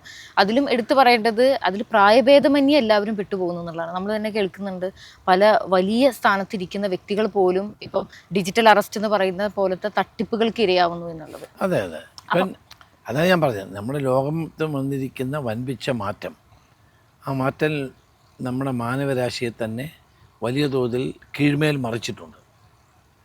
ഇൻ്റർനെറ്റിൻ്റെ ആവിർഭാവം, ടെലിവിഷൻ്റെ ആവിർഭാവം, പിന്നെ ഗൂഗിളിൻ്റെ ആവിർഭാവം, സോഷ്യൽ മീഡിയയുടെ കാലം, ഇങ്ങനെ വരുന്ന കൂട്ടത്തിൽ തന്നെയാണ് ഡിജിറ്റൽ ഡിവൈഡായിരുന്നു ഏറ്റവും വലിയ പ്രശ്നം ഒരു കാലത്ത്. എന്നാൽ ഡിജിറ്റൽ ലിറ്ററസി ഉള്ളവരും ഇല്ലാത്തവരും തമ്മിലുള്ള അന്തരം ഇന്നിപ്പോൾ അത് ഏതാണ്ട് കുറഞ്ഞു വന്നുകൊണ്ടിരിക്കുകയാണ്. ഇപ്പോൾ എല്ലാവരും അവരുടെ കയ്യിലും സ്മാർട്ട് ഫോണുകളുണ്ട്. എല്ലാവരുടെ കയ്യിലും എല്ലാവർക്കും ഇപ്പം ഡിജിറ്റൽ ഉപകരണങ്ങൾ എങ്ങനെ ഉപയോഗിക്കാമെന്നറിയാം. അപ്പോൾ ഇപ്പോൾ ഡിജിറ്റൽ ലിറ്ററസി കൂടിക്കൊണ്ടിരിക്കുന്ന കാലമാണ്. സ്വാഭാവികമായും അതിൻ്റെ ഒരു ദൂഷ്യഫലങ്ങളും അതിനോടൊപ്പം ചേരും. ഇതിനകത്ത് ആളുകളെ ആക്ഷേപിക്കുന്ന പ്രവർത്തനങ്ങൾ, പിന്നെ പണം തട്ടുന്ന പ്രവർത്തനങ്ങൾ, ഇങ്ങനെയൊക്കെ ഉള്ള ധാരാളം തട്ടിപ്പുകൾ ഇപ്പം നടക്കുന്നുണ്ട്. അപ്പോൾ അതിന് വേണ്ടത് എന്താണ്? ശക്തമായ നിയമങ്ങളാണ്. ഡിജിറ്റൽ നിയമങ്ങൾ കർശനമാക്കണം. അങ്ങനെ കർശനമാക്കിക്കൊണ്ട് ഈ ഫ്രോഡുകളെ പിടിക്കാൻ നമുക്ക്, അല്ലെങ്കിൽ ഇത്തരത്തിലുള്ള ഫ്രോഡ് ചെയ്യുന്ന ആളുകളെ പിടിക്കാൻ ഉള്ള സംവിധാനം ഉണ്ടാകണം. അത് പാർലമെൻറ്റാണ് അത്തരം നിയമങ്ങൾ പാസ്സാക്കേണ്ടത്. അത് ഏറ്റവും ആവശ്യമാണ്. കാരണം ഇനിയുള്ള കാലഘട്ടത്തിൽ ഇത് വർദ്ധിച്ചു വരും. നമ്മളിപ്പോൾ ജീവിക്കുന്നൊരു പേപ്പർലെസ് സൊസൈറ്റിയിലാണ്. പേപ്പർ ആവശ്യമില്ല, ഒരു ഫോൺ മാത്രം മതി. എൻ്റെ ഭാര്യയ്ക്ക് എന്നെ അറിയാവുന്നതിനേക്കാൾ കൂടുതൽ എൻ്റെ ഫോണിന് എന്നെ അറിയാം. ഞാനിവിടെ പോകുന്നു, ഞാൻ ആരോട് സംസാരിക്കുന്നു, ഞാൻ ബാങ്ക് അക്കൗണ്ടിൽ എത്ര പൈസ എൻ്റെ ഉണ്ട്, ഞാൻ ആർക്ക് പൈസ അയച്ചു കൊടുത്തു, എൻ്റെ റോഡ് മാപ്പ് എന്താണ്, ഇതെല്ലാം എൻ്റെ ഫോണിന് അറിയാം. അല്ലേ? ഇഷ്ടങ്ങളും അനിഷ്ടങ്ങളും, എൻ്റെ ഇഷ്ടങ്ങൾ എന്താണ്, അനിഷ്ടങ്ങൾ എൻ്റെ ഫോൺ നോക്കിയാൽ മതി. അപ്പോൾ phone is very dangerous, actually speaking. അല്ലേ? നമ്മളെ കണ്ടെത്താൻ നമ്മുടെ ഫോൺ മാത്രം മതി. അപ്പം അത് മിസ്യൂസ് ചെയ്യുന്നവരുണ്ട്, നന്നായിട്ട് ഉപയോഗിക്കുന്നവരുണ്ട്. ഇപ്പം ഗൂഗിൾ പേ ചെയ്ത് കൊടുക്കാം പൈസയ്ക്ക്. നമ്മൾ ഭക്ഷണം കഴിച്ചിട്ട് പൈസ കൊണ്ട് നടക്കണ്ട, നമുക്ക് അപ്പം തന്നെ നമുക്ക് പണം കൊടുക്കാൻ പറ്റും. അങ്ങനെ ഈ ഒരു ഫോൺ മാത്രം മതി നമ്മളെപ്പറ്റി എല്ലാം മനസ്സിലാക്കണം. ഇപ്പോൾ ആധുനിക കാലഘട്ടത്തിൽ പുതിയ പുതിയ പരീക്ഷണം നടക്കുകയാണ്. നമ്മളിപ്പോൾ ഈ സംസാരിക്കുന്ന പോലെ അന്തരീക്ഷത്തിൽ നിൽക്കുന്നു. അത് പിന്നെ വേണമെങ്കിൽ ആർക്കെങ്കിലും വേണമെങ്കിൽ എടുക്കാം, ഡൗൺലോഡ് എടുക്കാൻ നമ്മൾ സംസാരിക്കുന്നു. അപ്പോൾ സംസാരം പോലും വളരെ സൂക്ഷിച്ച് ചെയ്യണം. രണ്ടുപേർ തമ്മിൽ പറയുന്ന രഹസ്യങ്ങൾ പോലും അന്തരീക്ഷത്തിൽ നിന്ന് പിടിച്ചെടുക്കാൻ കഴിയുന്ന പരീക്ഷണങ്ങൾ നടക്കാം. അതുപോലെ തന്നെ നമ്മുടെ ഏജിങ് റിവേഴ്സ് ചെയ്യുന്നു. ഇപ്പം ഇന്ന് ലോകത്തുള്ള പ്രശ്നം എന്താ? ലോകത്ത് പോപ്പുലേഷൻ കുറഞ്ഞുകൊണ്ടിരിക്കും, ആളുകളുടെ എണ്ണം കുറയുക. അമേരിക്കയിൽ ആളുടെ എണ്ണം കുറയുന്നു, ജർമ്മനിയിൽ വളരെ ആളില്ല. ഓസ്ട്രേലിയ ഞാൻ കഴിഞ്ഞ ദിവസം പോയപ്പോൾ കണ്ടു, കേരളത്തിലുള്ള 3.5 കോടി ജനങ്ങളുടെ അത്രയും പോലും ഓസ്ട്രേലിയയില്ല. അപ്പോൾ ലോകത്തിൻ്റെ പ്രത്യേകത ആളുകളുടെ എണ്ണം കുറയുന്നു എന്നാണ്. Population is coming down. അപ്പോഴവർ ജപ്പാനിലും അമേരിക്കയിലും ഒക്കെ നടക്കുന്ന പരീക്ഷണം ഏജിങ്ങിനെ എങ്ങനെ റിവേഴ്സ് ചെയ്യാം എന്ന് വെച്ചാൽ, ഒരാൾ ഇപ്പം മരിക്കുന്ന എത്ര വയസ്സിൽ? 60 വയസ്സ് 70 വയസ്സിലൊക്കെയാണ്, അല്ലേ? അടുത്ത ഈ പരീക്ഷണം കൊണ്ട് ഉദ്ദേശിക്കുന്നത് മനുഷ്യൻ 150 വർഷവും 200 വർഷവും ജീവിച്ചിരിക്കുന്ന ഒരു കാലത്തേക്ക് കൊണ്ടുവരിക. 150 ആണ്. 150 വയസ്സ് വരെയൊക്കെ നമ്മളൊക്കെ ജീവിച്ചിരിക്കുന്ന ഒരു കാലമാണ്. ഞങ്ങളൊക്കെ ചിലപ്പോൾ അതിന് മുമ്പ് മരിക്കും, നിങ്ങളൊക്കെ ചിലപ്പം 150 വയസ്സ് വരെ ജീവിച്ചിരിക്കുന്ന ഒരു കാലത്തേക്ക് വരെ. അതിനാണ് റിവേഴ്സിങ് ദ ഏജിങ്ങിനെ റിവേഴ്സ് ചെയ്യുക. അങ്ങനെ പരീക്ഷണങ്ങൾ നടക്കുന്നു. പക്ഷെ അങ്ങനെ ഒരു പരീക്ഷണം വന്നാൽ നല്ലതല്ലേ? പിന്നെ എല്ലാവർക്കും ഇത്രയും കാലം ജീവിച്ചിരിക്കരുത്. അതെ, രസമാണ്. പിന്നെ അതുപോലെ തന്നെ നമ്മുടെ ജീവിച്ചിരിക്കാൻ വേണ്ടി നമ്മുടെ ശരീരത്തിലേക്ക് തന്നെ ചില ബോട്ടുകൾ കടത്തിവിട്ട് നമ്മുടെ ശരീരത്തുള്ള അസുഖങ്ങളൊക്കെ മാറ്റി. ബോട്ടാണ്, എന്ത് ബോട്ടാണ്? ചാറ്റ് ബോട്ടല്ല. അതെ അതെ, ആ ബോട്ടുകൾ കടത്തിവിട്ടാൽ നമ്മുടെ ശരീരത്തുള്ള അസുഖങ്ങളൊക്കെ മാറ്റി നമ്മൾ വീണ്ടും കുഞ്ഞു റോബോട്ട്സ് പോലത്തെ അതിനൊരു പേരുണ്ട്. അപ്പോൾ അത് കടത്തിവിട്ടാൽ അസുഖങ്ങളൊക്കെ മാറ്റിയെടുക്കാൻ നമ്മൾ വീണ്ടും യൗവനത്തോടെ തിരിച്ചെത്തി. അപ്പോൾ അങ്ങനെയുള്ള പരീക്ഷണങ്ങൾ നടക്കുകയാണ്. മാത്രമല്ല, ശാസ്ത്രജ്ഞന്മാർ പറയുന്നത് നമ്മളെപ്പോലെ തന്നെ പരിഷ്കൃതരായ ആളുകൾ മറ്റ് ഗ്രഹങ്ങളിൽ ജീവിക്കുന്നുണ്ടെന്നാണ്. അല്ല, പലരും പറയുന്നു അവരൊക്കെ ഇവിടെ നമ്മുടെ ഇടയിലും ഉണ്ടെന്നാണ് പറയുന്നത്. നമ്മൾ അറിയുന്നില്ല, അവർ നമ്മുടെ ഇടയിലും കറങ്ങി നടക്കുന്നുണ്ടെന്നാണ്. നമുക്ക് കാണാൻ പറ്റുന്നില്ല, അവർക്ക് നമ്മളെ കാണാൻ പറ്റും. അപ്പോൾ തന്നെയല്ല, ഇപ്പം അമേരിക്കയിൽ നടക്കുന്നത് എന്താ? ഒരു വലിയ പേടകം ഉണ്ടാക്കി ആ പേടകത്തിലുള്ള ആളുകളെ ചൊവ്വയിലേക്ക് കൊണ്ടുപോവാണ്. ചന്ദ്രനിൽ നമുക്ക് പോകാൻ പറ്റില്ല, താമസിക്കാൻ പറ്റില്ല.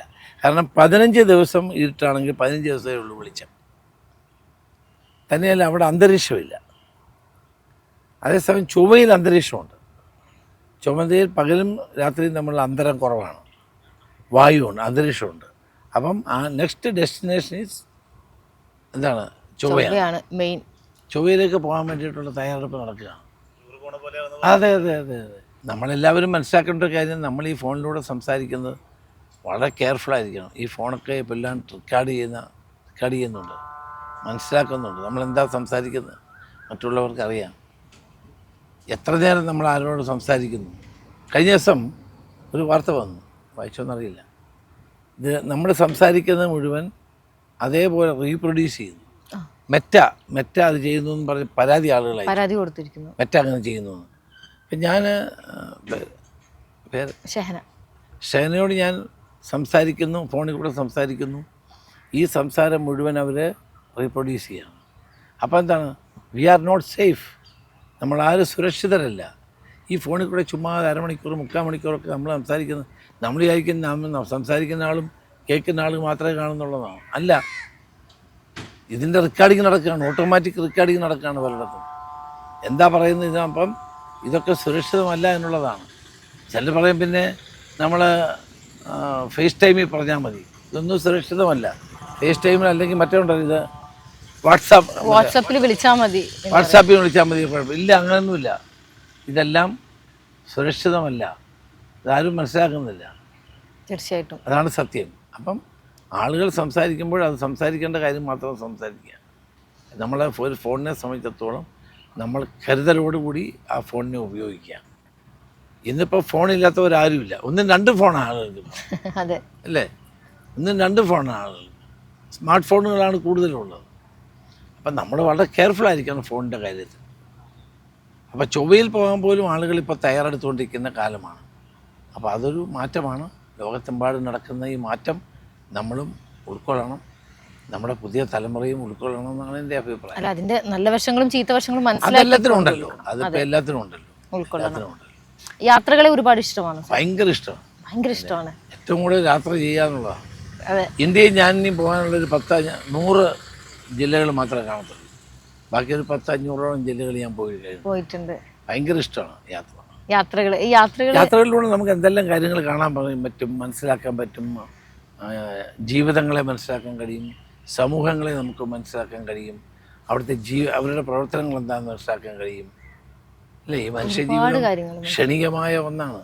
ആ ചെറിയ ജീവിതത്തിനുള്ളിൽ കാണാവുന്നതെല്ലാം കാണുക, പോകാവുന്നതെല്ലാം പോവുക. അതെ, നമുക്ക് എക്സ്പീരിയൻസ് ചെയ്യാൻ പറ്റുന്നിടത്തോളം എന്നുള്ളതാണ്. കോവിഡ് കഴിഞ്ഞ ശേഷം എല്ലാവരും യാത്ര ചെയ്യുക. കാരണം ഇതെപ്പോഴാണ് ഇനി എന്താ സംഭവിക്കാൻ അറിയത്തില്ല. അതുകൊണ്ട് ഫാമിലി ആയിട്ടൊക്കെ ആളുകളെല്ലാം യാത്ര ചെയ്യുക. അതെ, പൈസ സ്പെൻഡ് ചെയ്യാണ്. എനിക്ക് ധാരാളം ആളുകളെ ഞാൻ കാണുന്നു കോവിഡിന് ശേഷം. ഇനിയിപ്പോൾ എന്താ നോക്കാനാ, നമ്മളിങ്ങനെ യാത്ര ചെയ്യുക. ഡൊമസ്റ്റിക് ടൂറിസം വളർന്നു വരികയാണ്. ടീമായിട്ട് ആളുകളെ കൊണ്ടുപോവുക, അതൊക്കെ നിത്യസംഭവങ്ങളായി മാറുന്നുണ്ട്. ഇതിൽ ഇപ്പം പറയാണെന്നുണ്ടെങ്കിൽ നമ്മളിപ്പോൾ ചെറുപ്പത്തിൽ പറയുമല്ലോ, നമുക്കിപ്പോൾ ചിലപ്പോൾ ഫ്ലൈറ്റിൽ കയറുന്നത് ഒരു പേടിയാണ്, ലാംഗ്വേജ് ഒരു പേടിയാണ്, അങ്ങനെയുള്ള എന്തെങ്കിലും ഒരു പേടി ചെറുപ്പത്തിലുണ്ടായിരുന്നു? പ്രായമായപ്പോൾ തന്നെ ഉണ്ടായി. ഇടിവെട്ട് കേൾക്കുന്നത് വലിയ പേടിയാണ്. ഞാൻ പാർലമെൻറ്റിൽ മത്സരിക്കുന്നു. ബാബു ചാഴിക്കാടൻ എന്ന് പറയുന്ന കേരള കോൺഗ്രസ് നേതാവ് അസംബ്ലിയിൽ ഇരിക്കുന്നു. ഞങ്ങൾ 2 പേരും കൂടി ഓപ്പൺ ജീപ്പിൽ പ്രചരണത്തിന് പോവുകയാണ്. കോട്ടയം മെഡിക്കൽ കോളേജിൻ്റെ അവിടെ നിന്ന് അതിരമ്പള്ളിക്ക് പോകുന്ന വഴിയാണ്. ഒരു മഴയില്ല, പേമാരിയില്ല, ഒന്നുമില്ല. ഭയങ്കര ഒരു ശബ്ദം. പിന്നെ എനിക്കൊരു ഓർമ്മയില്ല. മെഡിക്കൽ കോളേജിൽ ആളുകളെല്ലാം പറഞ്ഞ് 2 പേരും മരിച്ചു പോയിരുന്നു. എല്ലാവരും ആയിരക്കണക്കിന് ആളുകൾ തടിച്ചുകൂടി കോട്ടയം മെഡിക്കൽ കോളേജ്. ഞാനൊന്നും അറിയുന്നില്ല, എല്ലാം പിന്നീട് അറിയുന്നു. എൻ്റെ കൂടെയുള്ള ബാബു ചാഴിക്കാടൻ മരിച്ചു, ഞാൻ രക്ഷപ്പെട്ടു. രാജീവ് ഗാന്ധി അന്ന് ഫോണിൽ വിളിച്ച് സൂപ്രണ്ടിനോട് രാജീവ് ഗാന്ധി ഫോണിൽ വിളിച്ച് സംസാരിച്ചു. അത് കഴിഞ്ഞ് എനിക്ക് ഫോൺ തരികയും ചെയ്തു. ഞാനതൊന്നും അറിയുന്നില്ല. ഈ ഭയങ്കര ഒരു ശബ്ദം കേട്ടതല്ല, പിന്നെ എനിക്കൊന്നും ഓർമ്മയില്ല. അപ്പം ഇപ്പോഴും എനിക്ക് ആ ഇടിവെട്ട് കേൾക്കുമ്പോൾ അത് ഓർമ്മ വരും. ഭയങ്കര പേടിയാണ്. അപ്പോൾ പുനർജന്മമാണ് എനിക്ക് അവിടെ നിന്ന് കിട്ടിയത്. അതുകൊണ്ട് എല്ലാവരോടും ഞാൻ പറയും, എന്നെ പേലയൊന്നും വെക്കണ്ട, അയാളെ ഇടിവെട്ടാട്ട് ചത്തില്ല, പിന്നെ ഇനിയാണോ?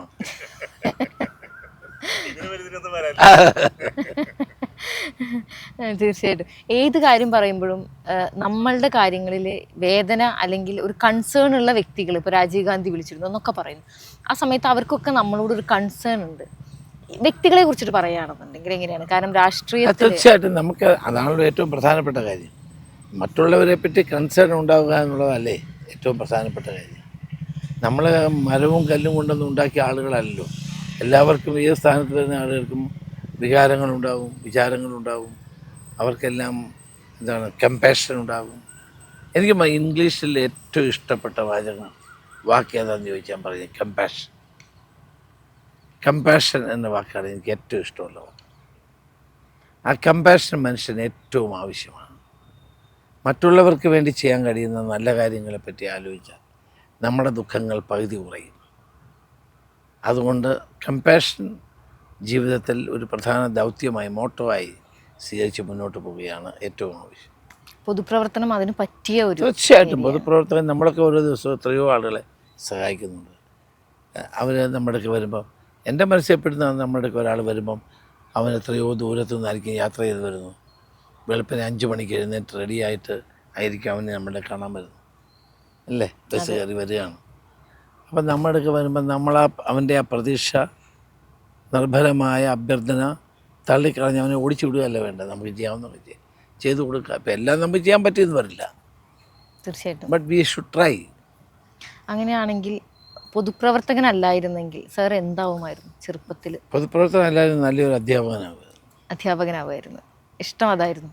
അന്നതായിരുന്നു ഇഷ്ടം. ഏറ്റവും ഇഷ്ടപ്പെട്ട സബ്ജക്റ്റ്? ഞാൻ എക്കണോമിക്സ് ആണ്, എൻ്റെ BA എക്കണോമിക്സ് ആണ്. അപ്പോഴും നമ്മൾ ഇതുമായി നമുക്കറിയുന്ന കാര്യങ്ങൾ. Economics student. പക്ഷേ നമ്മൾ പറയുകയാണെന്നുണ്ടെങ്കിൽ എല്ലാവരും ഇപ്പം അച്ഛൻ രാഷ്ട്രീയക്കാരനാണെങ്കിൽ മക്കൾ രാഷ്ട്രീയം എന്ന് പറയും. അപ്പോൾ മക്കളെ സംബന്ധിച്ച് നോക്കുകയാണെന്നുണ്ടെങ്കിൽ മക്കൾ രണ്ടുപേരും ഹൈലി എഡ്യൂക്കേറ്റഡ് ആണ്.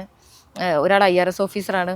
അപ്പം എങ്ങനെയാണ്? കാരണം അവരുടെ അടുത്ത് നമ്മൾ പറയുന്ന സമയത്തും ഫാദർ അധ്യാപകനായിരുന്നെങ്കിൽ പോലും നമുക്ക് രാഷ്ട്രീയമുണ്ട്, അധ്യാപനമുണ്ട്. അല്ല, എനിക്ക് കുട്ടികളെ നല്ല വിദ്യാഭ്യാസം ചെയ്യിക്കണമെന്ന് നിർബന്ധമുണ്ടായിരുന്നു. അത് എൻ്റെ അച്ഛൻ എനിക്ക് നല്ല വിദ്യാഭ്യാസം ചെയ്തതുകൊണ്ടാണ് ഞാൻ ഇങ്ങനെയൊക്കെ ആയത്. അപ്പം ഞാൻ MB ആയിരുന്നല്ലോ കുറേ കാലം, 10-15 വർഷം. അന്ന് MB ആയിരുന്നതുകൊണ്ട് ഞാൻ ഡൽഹിയിലാണ് അവർ പഠിച്ചത് എൻ്റെ കൂടെ. അപ്പോൾ സെൻറ്റ് കൊളംബസിൽ ആണ് അവരെ ചേർത്തത്. അപ്പം നല്ല വിദ്യാഭ്യാസം കിട്ടിയത് കൊണ്ട് അവർക്ക് പിന്നീട് ഒരാൾക്ക് ഡോക്ടർ അച്ഛൻ എന്നെ ഡോക്ടറാക്കാനായിരുന്നു ആഗ്രഹം. അത് നടന്നില്ല. അപ്പം എൻ്റെ മകനെങ്കിലും ഡോക്ടറാക്കി അച്ഛൻ്റെ ആത്മാവിന് ശാന്തി കിട്ടട്ടെ വിചാരിച്ച് മകനെ ഡോക്ടറാക്കി. അവൻ ഇവിടെ അമൃതയിലാണ് പഠിച്ചത്, റേഡിയോളജിസ്റ്റ്. അപ്പം മകൻ്റെ ഭാര്യ പത്തോളജിസ്റ്റാണ്, MD. ഇപ്പോൾ രണ്ടുപേരും MD, രണ്ടുപേരും SUT തിരുവനന്തപുരത്ത് ജോലി ചെയ്യുകയാണ്. ഇളയ മകന് ഡൽഹിയിലാണ് ജനിച്ചതും പഠിച്ചതും എല്ലാം അവിടെയാണ്. അപ്പോൾ അവന് എൻജിനീയറിങ് IT എൻജിനീയറാണ്. പക്ഷെ പുള്ളിക്ക് സിവിൽ സർവീസ് എഴുതണമെന്ന് ആഗ്രഹം. ഫോർച്യൂൺ അക്കാഡമി എന്ന് പറഞ്ഞ തിരുവനന്തപുരത്തൊരു സ്ഥാപനം, അവിടെയാണ് പഠിച്ചത്. പിന്നെ അവിടെ ക്ലാസ് എടുത്ത് തുടങ്ങി. ആ ഫോർച്യൂൺ അക്കാഡമിയിൽ അവൻ 125-130ാമത്തെ റാങ്കാണ് കിട്ടിയത്. അപ്പം വീണ്ടും ഞങ്ങൾ എഴുതാൻ പറഞ്ഞെങ്കിലും പുള്ളി എഴുതിയില്ല. പുള്ളിക്ക് ഇത് വളരെ ഇഷ്ടമായി. IRS ആണ് കിട്ടിയത്. കാരണം പുള്ളി പറയുന്നത് മന്ത്രിമാരുടെ പിന്നാലെ ഒന്നും ഫയലും പിടിച്ച് നടക്കേണ്ട ആവശ്യമില്ല, ആവശ്യമൊന്നുമില്ല. ഇത് ഞങ്ങളെ കാണാൻ എല്ലാവരും വന്നോളും, ഇൻകം ടാക്സ് ആണ്, അതുകൊണ്ട് ഞങ്ങളെ കാണാൻ വന്നോളും. പിന്നെ Monday to Friday ഉള്ളൂ. Monday to Friday ഓഫീസ്, അത് കഴിഞ്ഞ കുടുംബജീവിതത്തിനൊക്കെ സമയം 10 to 5. ഒരു മന്ത്രിയുടെ ഫോൺ വരില്ല. IAS ഉദ്യോഗസ്ഥനാണെങ്കിൽ അതൊക്കെ വരില്ലല്ലോ, അതുകൊണ്ട് മതിയെന്ന് പറഞ്ഞു. രസമുള്ള ക്യാരക്ടറാണ്, ഇങ്ങനെയൊക്കെയുള്ള കാര്യങ്ങൾ പറയും. അല്ല, അച്ഛൻ്റെ തിരക്കിട്ട രാഷ്ട്രീയത്തിൽ അച്ഛനപ്പം നന്നായി മിസ് ചെയ്തിട്ടുണ്ട്. എപ്പോഴും പറയും. ഞാൻ രാവിലെ ഉണർന്ന് വരുമ്പോൾ അമ്മ സ്കൂളിൽ പോയിരിക്കും. വൈകിട്ട് ഞാൻ വരുമ്പോൾ അവരെല്ലാം ഉറങ്ങിയിരിക്കും. എൻ്റെ രാത്രി ഇടയ്ക്കിടയ്ക്ക് നോക്കി ഓർമ്മയുണ്ടോ ഈ മുഖം എന്ന് ചോദിക്കും. സുരേഷ് ഗോപിയുടെ ഡയലോഗ് എന്നോട് അടിക്കും ആ കാലത്ത്. ഇപ്പോൾ പേരക്കുട്ടികളൊക്കെ ഇങ്ങനെ ഒരാള് രോഹൻ. അപ്പോൾ പണ്ടത്തെ പോലെ നമ്മളിങ്ങനെ ഇട്ട് കറക്കുന്നുണ്ടോ പേരക്കുട്ടികളൊക്കെ? പിന്നെ കിട്ടുന്ന സമയമൊക്കെ നമ്മുടെ കൂടെ കറങ്ങാറുണ്ട്. പിന്നെ നമ്മളെ കറക്കാറുണ്ട് ഇങ്ങനെ. അതെ, അത്രേ ഉള്ളൂ, നമ്മളെ കറക്കാറുണ്ട് അവരുടെ. തീർച്ചയായിട്ടും കുട്ടികളെ നമുക്ക് ലാളിക്കാൻ സമയം കിട്ടിയില്ല, പക്ഷെ പേരക്കുട്ടികളെ നമുക്ക് ലാളിക്കാൻ സമയം കണ്ടെത്തേണ്ടി വരും. കാരണം നമുക്കൊരു പ്രത്യേകമായ ഒരു അനുഭൂതിയാണ്. മക്കളെക്കാളും ഒരിത്തിരി കൂടുതൽ അറ്റാച്ച്മെന്റ് വരും. അതുണ്ട്. അപ്പം മക്കൾക്ക് അങ്ങനെ രാഷ്ട്രീയമൊന്നുമില്ല, എല്ലാം അറിയാമെന്നുള്ളതല്ല. അവരാരും രാഷ്ട്രീയത്തിലേക്ക് വരണമെന്ന് എന്നോട് പറഞ്ഞിട്ടില്ല, ഇത് ഞാൻ നിർബന്ധിച്ചിട്ടില്ല. അവരവരുടെ വഴിക്ക് പോട്ടെ. ഇനി അത് അവർക്ക് വരണമെങ്കിൽ അവർക്ക് വരാൻ സംശയമൊന്നുമില്ല. പേരക്കുട്ടിക്ക് എങ്ങനെയാ? കാരണം എന്ന് വെച്ചാൽ പ്രൊഫഷണലിസം ഉണ്ട്, അതുപോലെ തന്നെ ലീഡർഷിപ്പും ഉണ്ട്, രണ്ടും കൂടെ കണ്ടിട്ടാണ് നിൽക്കുന്നത്. ഇനി ഞാൻ കുറച്ച് വ്യക്തികളെ പറയാം. ഇപ്പം സാറിന് മനസ്സിൽ അവരോടുള്ള ഒരു കാഴ്ചപ്പാട് എങ്ങനെയാണ്, ഒരു ഇഷ്ടം എങ്ങനെയാണ്, അവരിൽ കണ്ടിട്ടുള്ള ഒരു പ്രത്യേകത? ഇപ്പം ലീഡർ എപ്പോഴും ഏത് വിഷയത്തിനും പ്രശ്നത്തിന് ഒരു ആൻസറുള്ള ആളാണ്. ഉമ്മൻചാണ്ടി ആണെങ്കിൽ ഏത് വിഷയത്തെ സംബന്ധിച്ചും തർക്കം ഉണ്ടാകുമ്പോൾ ഒരു ഫോർമുല കണ്ടെത്തുന്ന ആളായിരുന്നു. AK ആണെങ്കിൽ ഏറ്റവും നല്ല വിലയിരുത്തൽ നടത്തി മാത്രം കാര്യങ്ങൾ പറയുന്ന ആളായിരുന്നു. അതുപോലെയാണ് നരസിംഹറാവു, അതുപോലെയാണ് വളരെ ആലോചിച്ചേ പറയത്തുള്ളായിരുന്നു. രാജീവ് ഗാന്ധിക്ക് കുറച്ചുകൂടി വികാരപരമായ ഒരു എന്താണ് നമ്മൾ പറയാൻ പറ്റുന്നത്, ഒരു വൈകാരിക ഭാവമായിരുന്നു കൂടുതൽ എപ്പോഴും ഉള്ളത്. വാംതെന്ന് പറയും, വലിയ വാംത്തുള്ള ആളായിരുന്നു, എല്ലാവരെയും ചേർത്ത് നിർത്തുന്ന വാംതായിരുന്നു. രാഹുൽ ഗാന്ധി ആണെങ്കിൽ നല്ല ഒരു മനുഷ്യനാണ്, അതൊരു ഐഡിയലിസ്റ്റായ ഒരു വ്യക്തിയാണ്. ഏത് പ്രായക്കാർക്കും ഇഷ്ടം തോന്നുന്നു. അതെ, ഐഡിയലിസ്റ്റാണ് അദ്ദേഹത്തിൻ്റെ പ്രത്യേകത. അതാണ് ഏറ്റവും വലിയ ആദർശപരമായ ജീവിതം നയിക്കുന്ന ഒരു വ്യക്തിയാണ്. അതാണ് അദ്ദേഹത്തിൻ്റെ ഏറ്റവും വലിയ പ്രത്യേകത. സോണിയാഗാന്ധി, ഇന്ദിരാഗാന്ധിയൊക്കെ ആളുകളെ കൂടെ ചേർത്ത് നിർത്തുമായിരുന്നു. ഞാൻ ഇന്ദിരാഗാന്ധിയോടൊപ്പം പ്രവർത്തിച്ചു, സോണിയാഗാന്ധിയോടൊപ്പം പ്രവർത്തിച്ചു. ഇന്ദിരാഗാന്ധിക്ക് നമ്മളെ ഇഷ്ടമാണെങ്കിൽ ഭയങ്കര ഇഷ്ടമാണ്, നമ്മൾ പറയുന്നത് എന്ത് ചെയ്യും. ഇന്ദിരാഗാന്ധി ഭയങ്കര ഒരു പവർഫുൾ ലേഡിയാണല്ലോ. അതേസമയം സോണിയാഗാന്ധിയാണ് എല്ലാം കേട്ടിട്ട് എൻ്റെ വരും വരാകൾ ആലോചിച്ച് തീരുമാനിക്കുന്നത്. അങ്ങനെ ഓരോ വ്യക്തിക്കും അതിൻ്റേതായ പ്രത്യേകതകൾ നമുക്ക് കാണാൻ കഴിയും. ഒരാളെ പോലെ അല്ലല്ലോ. അതെ, തീർച്ചയായിട്ടും വ്യത്യസ്തമാണ്. അതായത് ഏറ്റവും കൂടുതൽ നമുക്ക് ഈ കാലഘട്ടത്തിലേക്ക് വന്നു കഴിഞ്ഞാൽ ബെസ്റ്റ് ആയിരിക്കുമെന്ന് തോന്നുന്നൊരു നേതാവാരായിരിക്കും? തീർച്ചയായിട്ടും കെ കരുണാകരൻ തന്നെയാണ്. തീരുമാനമുണ്ട് എല്ലാ കാര്യത്തിലും. ഇന്ന് ലീഡർ ഉണ്ടായിരുന്നെങ്കിൽ ഇന്ന് കേരളം കണ്ട ഏറ്റവും കൂടുതൽ വികസനത്തിന് നേതൃത്വം കൊടുത്തത് കെ കരുണാകരൻ തന്നെയാണ്, സംശയമൊന്നുമില്ല. അദ്ദേഹത്തിന് എടുത്തു കാണിക്കാൻ കഴിയുന്ന ധാരാളം കാര്യങ്ങളുണ്ട്. ഇന്നത്തെ ഭരണാധികാരികൾ അധികാരം ഒഴിയുമ്പോൾ അവർക്ക് നാടിന് വേണ്ടി എന്ത് ചെയ്തു എന്ന് പറയാൻ പറ്റില്ല. അതുപോലെ തന്നെ ഇപ്പം ഇന്നത്തെ കാലത്ത് നോക്കുകയാണെങ്കിൽ മതം രാഷ്ട്രീയത്തെ സ്വാധീനിക്കുന്നതായിട്ട് തോന്നിയിട്ടുണ്ട്. മതം എല്ലാ കാലത്തും രാഷ്ട്രീയത്തെ സ്വാധീനിച്ചത്. മതം മനുഷ്യനെ മയക്കുന്ന കറുപ്പൊന്നുമല്ല. മതം മനുഷ്യൻ്റെ വ്യക്തിപരമായ കാര്യമാണ്. പലപ്പോഴും അത് ആ വ്യക്തിപരമായ കാര്യങ്ങൾ പലപ്പോഴും രാഷ്ട്രീയം എന്ന് പറയുന്നത് എല്ലാ വ്യക്തിയെയും ബാധിക്കുന്ന കാര്യമായതുകൊണ്ട് പലപ്പോഴും അതിൽ ഇടകലർന്ന് പ്രവർത്തിക്കാറുമുണ്ട്. അത് സത്യമാണ്. പക്ഷേ മതപരമായ ഭിന്നതകളല്ല ആവശ്യം, മതപരമായ ഐക്യമാണ്, യോജിപ്പാണ്. അതിനെയാണ് മതനിരപേക്ഷത എന്ന് നമുക്ക് പറയാൻ കഴിയുന്നത്. സർവധർമ്മ സമഭാവം എന്ന് നമുക്ക് സംസ്കൃതത്തിൽ പറയാൻ കഴിയും. എല്ലാ ധർമ്മങ്ങളോടും എല്ലാ മതങ്ങളോടും തുല്യമായ ഭാവം, അതാണ് ഇന്ന് നമ്മുടെ രാജ്യത്തിന് ഏറ്റവും ആവശ്യമായിട്ടുള്ളത്. ഇനി അതെല്ലാം നമുക്ക് ഏറ്റവും ലാസ്റ്റത്തെ ഒരു ക്വസ്റ്റ്യനിലോട്ട് പോകാം. സോഷ്യൽ മീഡിയ, നമ്മൾ നേരത്തെ ഒരുപാട് കാര്യങ്ങൾ പറഞ്ഞെങ്കിലും സോഷ്യൽ മീഡിയയിൽ വീഡിയോസ് ഒക്കെ കാണാറുണ്ട് സാർ? സമയം കിട്ടുമ്പോൾ മറിച്ചൊക്കെ ഏതെങ്കിലും ഒരു വീഡിയോ ഇങ്ങനെ കാണുമ്പോൾ നമുക്ക് ഇഷ്ടപ്പെട്ടിട്ടുള്ള കുറച്ച് കാര്യങ്ങൾ എന്തെങ്കിലും സോഷ്യൽ മീഡിയയിൽ ഈ അടുത്ത കാലത്ത് എന്നെ വളരെ സ്വാധീനിച്ചൊരു, അച്ഛനും അമ്മയും മരിച്ചുപോയി, 3 കുട്ടികൾ. ഒരു വീഡിയോ കണ്ടു.